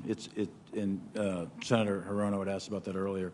It's a layered system that starts literally over in Japan and comes through the entire Pacific and includes radars and various missile systems that are arrayed throughout, to include Guam, Hawaii, Alaska, et cetera.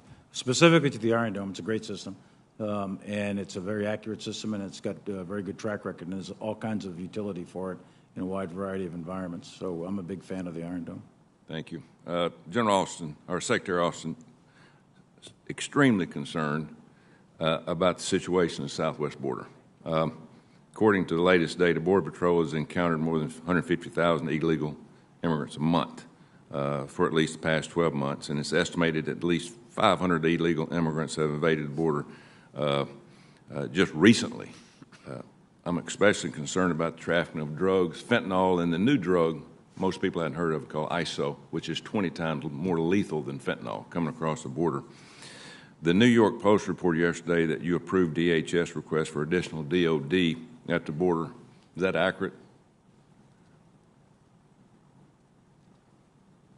DHS did submit a request for our support, and as we have done in the past, I approve the request.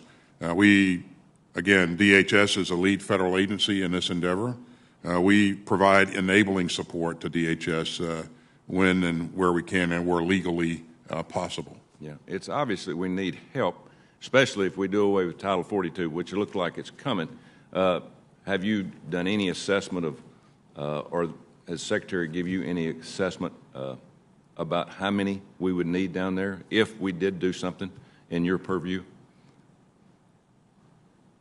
Well, Secretary Mayorkas, obviously, Senator, will work up his requirements and his assessments and provide those to the President. And, he certainly has not provided that assessment to me. Has he talked to you about it, maybe in the future? Not about future requirements. He's only talked to me about current requirements. Yeah. Okay. I want to pick up where Senator Ernst was at the end of her questioning.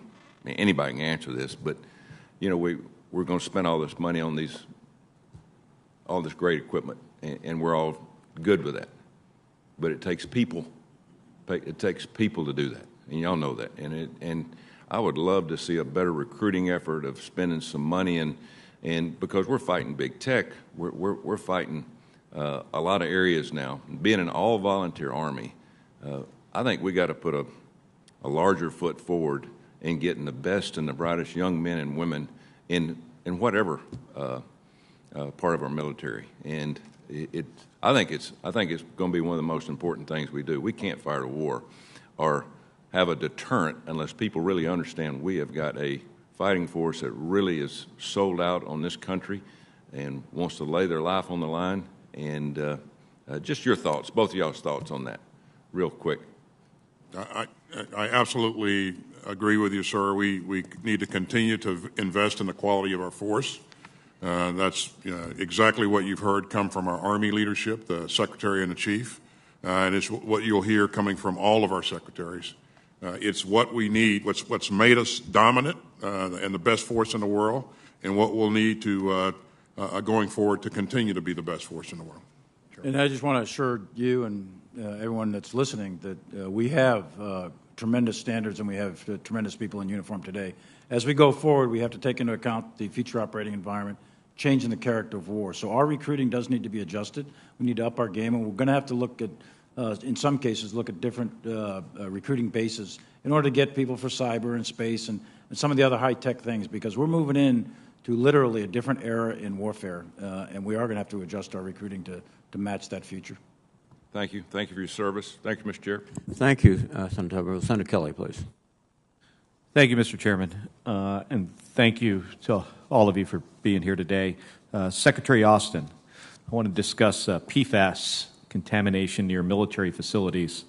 This is a big challenge in Arizona. Both the Phoenix and Tucson areas have growing PFAS plumes in the groundwater aquifers. And as we face worsening drought conditions along the Colorado River, groundwater will become a more important source of drinking water for our communities, including on military installations. The Department of Defense has remedial investigations into PFAS contamination in aquifers near both Luke Air Force Base and Davis-Monthan Air Force Base. Okay. While I understand that these investigations can take time and rely on scarce resources, affected communities, they can't move forward on permanent solutions with DOD until these investigations have concluded. With conditions on the Colorado River degrading rapidly, I mean, we're in a 1,200-year drought, or the worst drought in 1,200 years, and this one we're in has been going on for 20 years. It's significant. And I'm worried that we may need to rely on these groundwater aquifer sources as sources of drinking water instead of getting all of our drinking water off of the river. So, Mr. Secretary, as the Department makes determinations about which remedial investigations to prioritize, how is it accounting for the needs of communities in regions that have a prolonged drought and because of that has a higher likelihood of a future need of using the groundwater? Thanks, Senator. I would just like to emphasize to you that the health and welfare of our troops, our families, and the people in the community are very, very important to me. And certainly we will continue to focus on getting these assessments done and work with the appropriate regulatory agencies to make sure that we're doing the right things and we'll move out as quickly as possible. In terms of where we go, how we go forward, I think what you've raised is an important issue. If you're dependent upon that ground source of water, then that needs to go into the equation there. And in terms of what we address first, and that's what it is. We're going to apply with the comply with the regulations, work with the regulatory commissions, but certainly take into account the things that you just raised. Well, thank you. The fiscal year 2022 NDAA requires that DOD produce a schedule. So it would be really appreciated if you would consider the drought situation as that schedule's being developed. Secretary Austin, I also have a question on TRICARE eligibility in our remaining time here. With a 4.6% increase in pay and increases in basic needs and BHS housing allowance that I push for, this budget goes a long way to addressing the needs of our service members. And this builds on the work that the Department and Congress did last year in addressing suicide and sexual assault in the military. I commend your attention on these issues. However, I want to address one other disparity in the military when it comes to pay and benefits, and that relates to health care. I'm concerned about the fact that military families don't have the same health care coverage that Americans enjoy. And what I'm getting at is one specific thing. And I introduced some bipartisan legislation on this to bring TRICARE plans in line with private insurance plans. My bill, the Health Care Fairness for Military Families Act, would allow the children of service members to stay on their parents' insurance until they're 26. That exists in civilian life, does not exist currently under TRICARE. So, Mr. Secretary, can I get your commitment that you will work with my office and this committee on efforts to bring TRICARE in line with private insurance plans? Yes, Senator, you can. Thank you. And I yield back the remainder of my time. Thank you, Senator Kelly. Senator Hawley, please. Thank you, Mr. Chairman. Thank you, gentlemen, for being here. General Milley, let me start with you, if I could. Following Russia's first invasion of Ukraine back in 2014, Congress stood up the Ukraine Security Assistance Initiative, which I hope has been of some help to the Ukrainians in the lead up to this most recent invasion. I want to ask you about that, what we can draw from that with regard to Taiwan and over in PACOM. If Congress were to enact a similar funding mechanism for Taiwan, do you think that would help strengthen Taiwan's ability to defend itself against a potential invasion by China? I do, yes. And from a military perspective, is it fair to say that strengthening Taiwan's defenses would help bolster deterrence against China, number one, but also reduce the operational risk to American forces who might be called upon to help Taiwan in the event of an invasion? Absolutely, yes. This is, I agree with you, and thank you for those comments. This is why I think it's important to take that action right now and not to wait, get behind the 8 ball. I've introduced the Armed Taiwan Act, which would establish the Taiwan Security Assistance Initiative, modeled on what we did in Ukraine those years ago. And I hope the committee will take it up. I think it's an important initiative. Mr. Secretary, if I could switch to you, Secretary Austin. The Assistant Secretary for Defense, Mara Karlan, wrote prior to her confirmation, I'm going to quote her here so I get it right, that deterrence by denial should be prioritized when it comes to China and Taiwan in particular. And she went on, deterrence by cost imposition can complement but shouldn't supplant deterrence by denial when it comes to deterring China. And Assistant Secretary of Defense Eli Ratner has said something similar. He told the committee, with China as the pacing challenge, Taiwan is the pacing scenario, and that's driven by a strategy of denial. Okay, with that set up, here's my question to you. When it comes to the 2022 NDS and the NDS priorities, can you, and I'm aware we're in an unclassified setting here, but can you tell us that we will see in the unclassified summary of the NDS a commitment to deterrence by denial, especially when it comes to China and Taiwan?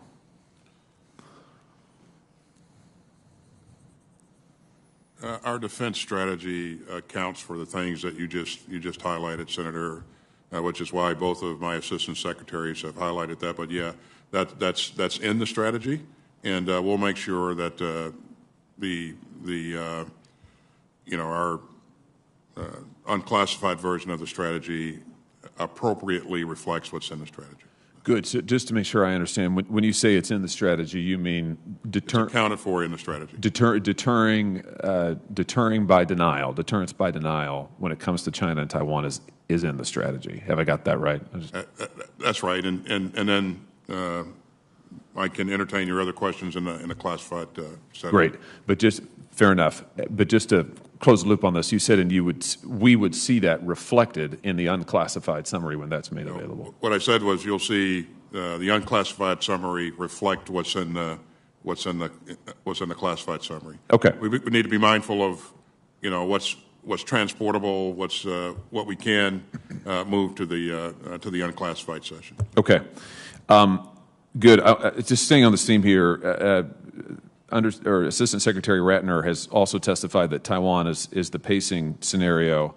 I think you've testified to that effect, Mr. Secretary. I know that General Milley has. I said that China was a pacing challenge. Okay, great. I think General Milley has said that the Taiwan scenario, the fait accompli scenario, is the pacing scenario. If I'm wrong about that, General, I don't want to put words in your mouth. You correct me. I know that Dr. Ratner has, so let's stick on that.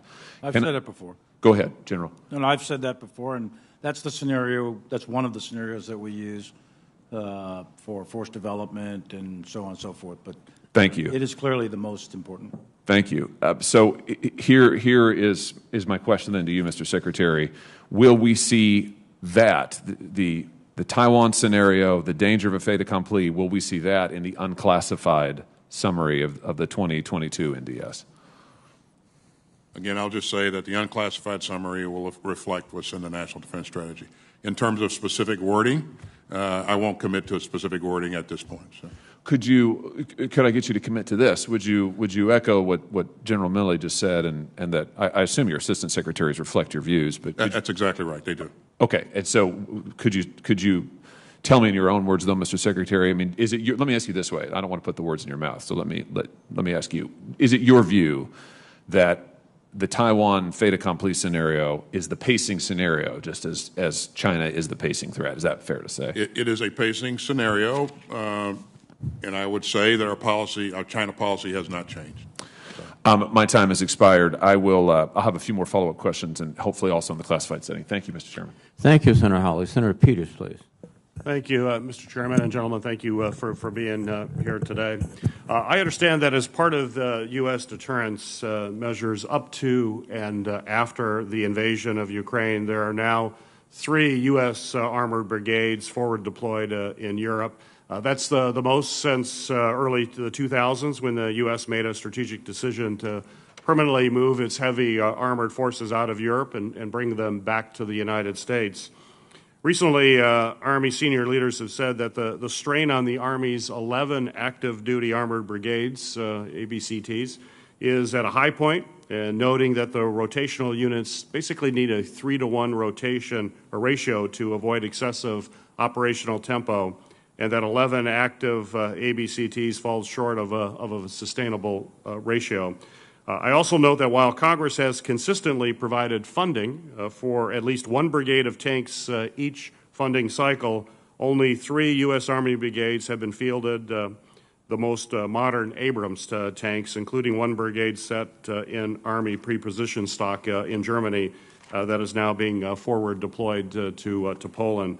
So my question for you, Secretary Austin, do you think that we need more armored forces now than we did last year as this budget was being developed, both in terms of those armored brigades forward deployed to Europe and those which we could rotate worldwide? Thanks, Senator. I truly believe that we have what we need currently as we figure out the future footprint in NATO, especially on the eastern flank. If we have additional requirements, then certainly we'll come back and ask for additional resources. I'd remind you that we have over 100,000 troops in either stationed in Europe or deployed to Europe or operating in Europe's waters, and so we have a robust capability there now. We were able to do what we did recently, as you heard me say, Senator, because of what you did earlier to provide us with the resources in EDI. You saw that Armored Brigade Combat Team deploy rapidly from Fort Stewart, fall in on pre-positioned equipment, and then rapidly move to Germany. And again, that was all possible because of EDI. We've been able to train heel to toe along the eastern flank because of the resources that you provided us as well. So as we do our analysis going forward, if we need additional resources, I'll work with the Secretary of the Army and the Chief of Staff of the Army and the Chairman and come back and ask for more resources if we need them. Great, thank you. General Milley, do you think the op tempo on the 11 ABCTs that we have will be sustainable all over the long term, given Russia's apparent expansionist goals in Europe? Senator, I think that with 11, the 3-to-1 ratio, you got 3 over there, 3-to-1 gets you 9. So you need 9 armored brigades, plus we have 1 rotating back and forth to the peninsula and Korea. So I think it's about right, but I'll go back to General McConville, the Chief of Staff of the Army, to make sure that my analysis is correct, and I'll get you a better answer if there's some sort of stress on the op tempo of the armor force that hasn't been brought up to me yet, specific to this contingency. Now, long haul, that depends on how long the long haul is, and that's not known right now. We're taking a look at that, and we're going to adjust as we go here. Right. Thank you. And General Milley, the recently released National Defense Strategy describes China as, quote, our most consequential strategic competitor and the pacing challenge for the department, end of quote. And certainly the department will have to bring the full might of our joint force to bear in order to compete with this challenge. Now Indo-PACOM is a maritime domain, so certainly the role of the Navy and the Marine Corps is very clear. As well as the Air Force and Space Force will also play a vital role. But I would like your thoughts as chairman of the Joint Chiefs of Staff and a decorated Army officer. I'd like to hear your view as to the role of the Army in the Indo-Pacific. The Army has a very important role in the Indo-Pacific, and just go back to World War II. There was I think 15 or 20 divisions, Army and Marine, in the Indo-Pacific. Our largest land wars of the United States have been fought in the Indo-Pacific with Vietnam, Korea, and the World War II Pacific campaigns. So the ground forces have a very significant role. But I would say that in any sort of future conflict, if there was one, hopefully there'll never be one, with China, then my estimate is that the maritime forces and the naval forces will be the predominant player. But the military forces that are on the ground, Army Special Forces, Marine forces, and Army ground forces will be really significant, especially in areas like air defense, long-range fires, precision fires, and special operations. In addition to that, the amphibious forces of the Marines will be key. So there is a very important, very significant role for ground forces in the Pacific, but the predominance will likely be maritime or air forces. Great. Thank you, General Milley. Senator Scott, you are recognized for your questions. Thank you, Senator Peters. Thank each of you for being here. Thank you for your hard work. I know this is a very this is a tough time to serve. I mean, this is probably in my lifetime. This is one of the most difficult times to serve with all of our enemies. I share the concerns of the ranking member and many of my colleagues in the Senate that President Biden's budget request does not reflect our current defense needs. After many years of underspending, we recently began to grow the defense budget in line with the threats we face, particularly Communist China.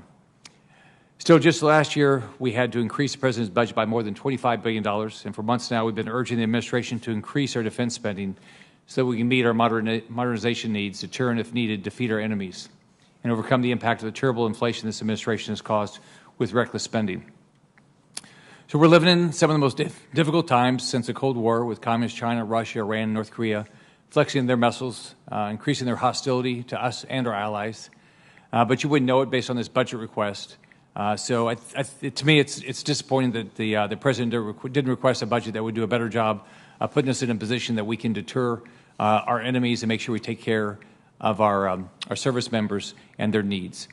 I was disappointed the administration wants to decommission 24 ships and weaken our Navy's power and capabilities. I know the administration has said this is enough. General Milley, I think you've previously stated that if you combine Communist China and Russia, that they spend more than the U.S. does now. Beijing just announced a 7.1% increase for 2022.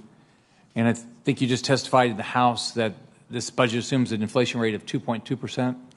but we all know it's 8% plus right now. All the manufacturers I talk to are saying it's actually more than that. So while inflation could go up and go down, I don't think the budget is clearly enough, and it doesn't seem to me that you think it's enough. So, Joe, how does this happen? You seem to be pretty persuasive. So how does this happen that we end up with a budget that it doesn't stay up with inflation and doesn't do a lot more to deter our enemies, especially Communist China? Well, let me say a couple of things. First, on the inflation piece, I'd ask that Mr. McCord talk about the details of how they did the calculations, et cetera. But I fully support this budget. $773 billion is a lot of money, and it is our duty, those of us in uniform, to make every cent of those dollars count and to deliver for the nation a force that is capable of defending it. And I think, as I said in my opening statement, we can do that on 773. Having said that, there's always elements of risk, and there's always elements to mitigate. But we have to focus on the future. This budget does that. We have to focus on modernization. This budget does that. We put more money in research and development intentionally in this budget than has ever been done in any defense budget. And we have to focus on the pacing threat of China with the acute threat, as we call it, of Russia. Very significant. There are areas of risk. We recognize those areas of risk. But I do think that this budget will allow us to move forward and take the next steps towards protecting the United States. Could I ask each of you, how comfortable are you that this budget is going to do enough to deter Communist China? And why do you think, what in the budget and what are the things that we're doing that you think are going to be the key things that are going to deter Communist China from trying to expand? First, I guess, would be into Taiwan. You want to start, General Austin? Or Secretary Austin? Thanks, Senator. I think when we look at the challenge of China, we consider China to be a now and forever problem in terms of a challenge. And so we want to invest in those things that help keep us ready, capable, and dominant today, but also recognizing that the challenge of China will evolve over time, investing now in those capabilities that will be relevant down the road as well. So you've seen us invest in technology in this budget. You've seen us invest in space-based capabilities, cyberspace, undersea capabilities. All those things are focused on not only the China set, but it also provides us great capability with respect to the acute threat that we're experiencing right now, and that's Russia. And, Senator, I would just add with respect to deterring China and Taiwan, I think Senator Hawley hit it right on the head. The best defense of Taiwan is done by the Taiwanese. We can certainly help them, as is being done in Ukraine, for example. And I think there's a lot of lessons that are coming out of Ukraine that China has taken very, very seriously. Crossing the Taiwan Straits and conducting an amphibious and/or air assault onto the island of Taiwan and the city of Taipei with the millions upon millions of people in there, the mountainous terrain of Taiwan. Taiwan's a defensible island. We just need to help the Taiwanese to defend it a little bit better. And we can do that. But that is the best deterrent, is to make sure that, deterrent by denial, to make sure that the Chinese know that if they were to attack Taiwan, it's a very, very difficult objective to take. Thank each of you. I know this is a very difficult time. I mean, in my lifetime, I don't think we've ever had a threat like we have now with what Putin's doing and what Xi says he's going to do. So thank you for what you're doing. Thank you, Senator Scott. And the chairman is still voting, so I get to recognize myself. Serving is truly a selfless act, and I want to thank each of our witnesses for your service and commitment to our national security. That service comes with honor and strength, as well as pride and humility. These attributes make our military the most capable, most combat-credible force in the world. You already know this. But to ensure that this continues long into the future, we must take care of the military's most important assets, our people. Each of you have spoken to this. As leaders, we must remove barriers our military members face in supporting their families as well. This is an important readiness issue. Knowing that their family is safe and healthy relieves a burden on service members so that they can better focus on the mission and, if necessary, fight for the safety of others. That is why I hope the department will work with me to finally solve a critical issue facing our men and women in uniform, along with their families, and that is food insecurity. Advocacy groups that serve military families report an increased demand for support during the pandemic, And Secretary Austin, I appreciate your leadership in issuing initial guidance to the DOD late last year to begin addressing military hunger challenges. However, despite your leadership, there appears to be a hesitation to fully engage on this pressing readiness issue department-wide. And we're still hearing heartbreaking stories of less senior members of the military struggling to pay their bills, to put good quality food on the table for their families. They're still met, these stories are still met in some quarters with skepticism and denial that the problem even exists. I think that's why it's vital the DOD fulfills its statutory mandate under the fiscal year 2020 NDAA and provide Congress with a comprehensive report examining food insecurity challenges experienced by service members and military families. Secretary Austin, will you commit to me that you'll deliver the DOD study on food insecurity in the military by the end of this month? And if you can't do it by the end of this month, when can you deliver it? We'll deliver it as quickly as we possibly can. And Senator, let me thank you for your leadership in this area. I've really set out to tackle the issue of economic insecurity across the board. That's why you see the pay raise, the elevation of BAH, and some other things. But certainly, I appreciate the support that you're giving us, and I know you'll continue to give us. But we'll move out and get you the report as quickly as possible. So. Thank you. I have no question of the commitment of each of the witnesses here today to making sure that we address this issue. That's not been the problem. The issue that I have is that there's still resistance across the department. Secretary Austin, in fact, when you first addressed this issue last November, you tasked the Undersecretary of Defense for Personnel and Readiness to deliver a strategy and implementation roadmap to strengthen food security within the force. Would you commit to sharing that strategy and implementation roadmap with Congress once it's developed to help us better understand how DOD is addressing military hunger? I will, Senator. Thank you. Thank you. And last year, I led the bipartisan effort to authorize a new basic needs allowance under FY 2022 NDAA. And I'm encouraged that the services are planning to provide this new assistance in their annual budgets. However, questions still remain on how the department will roll out this new allowance. For example, Secretary Austin, the final text includes a compromise that allows you to not count. So you have the discretion to not count BAH as income when determining who is eligible to receive the basic needs allowance. And additionally, families are going to need to opt into this. So they must understand how to opt into the food allowance, which over the years we've learned is often much easier said than done when it comes to program participation for anything you have to opt in for. Secretary Austin, what is the status of developing and implementing the basic needs allowance? And can you share actions that the department intends to take to ensure that all service members are made aware of this new support and encouraged to apply if eligible? Yeah, as you may know, we're still working our way through this, but I will tell you, Senator, that I am predisposed to making sure that we provide as many benefits to our troops and our family members as possible. And so, as we work our way through this, we're going to make sure that it's streamlined so that it's easy for people to understand what they need to do to qualify. And we're going to, again, I am predisposed to making sure that they get as much as they possibly can. Thank you. Will you commit to using your discretion to not count BAH as income to the maximum extent possible? I will do everything I can that's legally possible and feasible to give our troops greater capability or greater resources. Thank you, General. And with that, Thank you, Senator Duckworth. Back to Senator the Blackburn, please. Thank you, Mr. Chairman. Secretary Austin, why don't we make our intelligence reports public?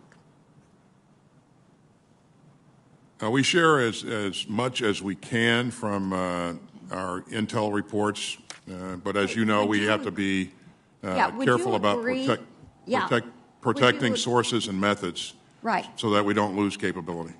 And would you agree that giving our adversaries access to our intel reports is a poor decision?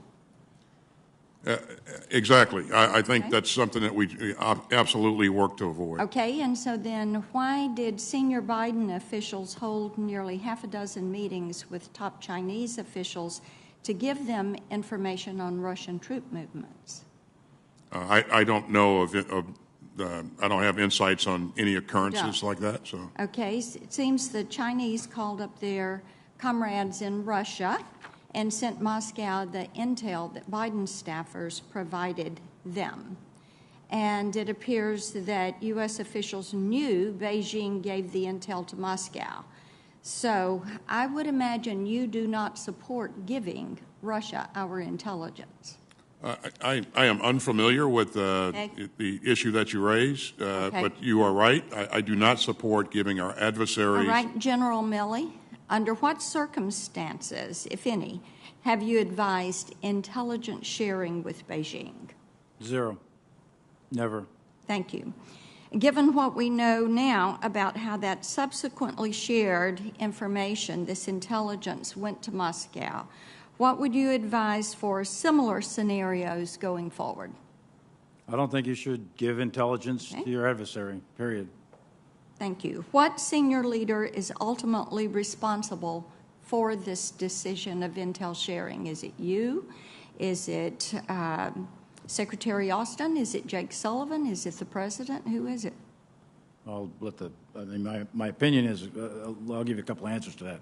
One is the Director of National Intelligence is responsible for all the intelligence agencies and the National Intelligence. DNI, Avril Haines. So that's the person who's technically responsible, but obviously the president is responsible for everything that the government does, the executive branch does.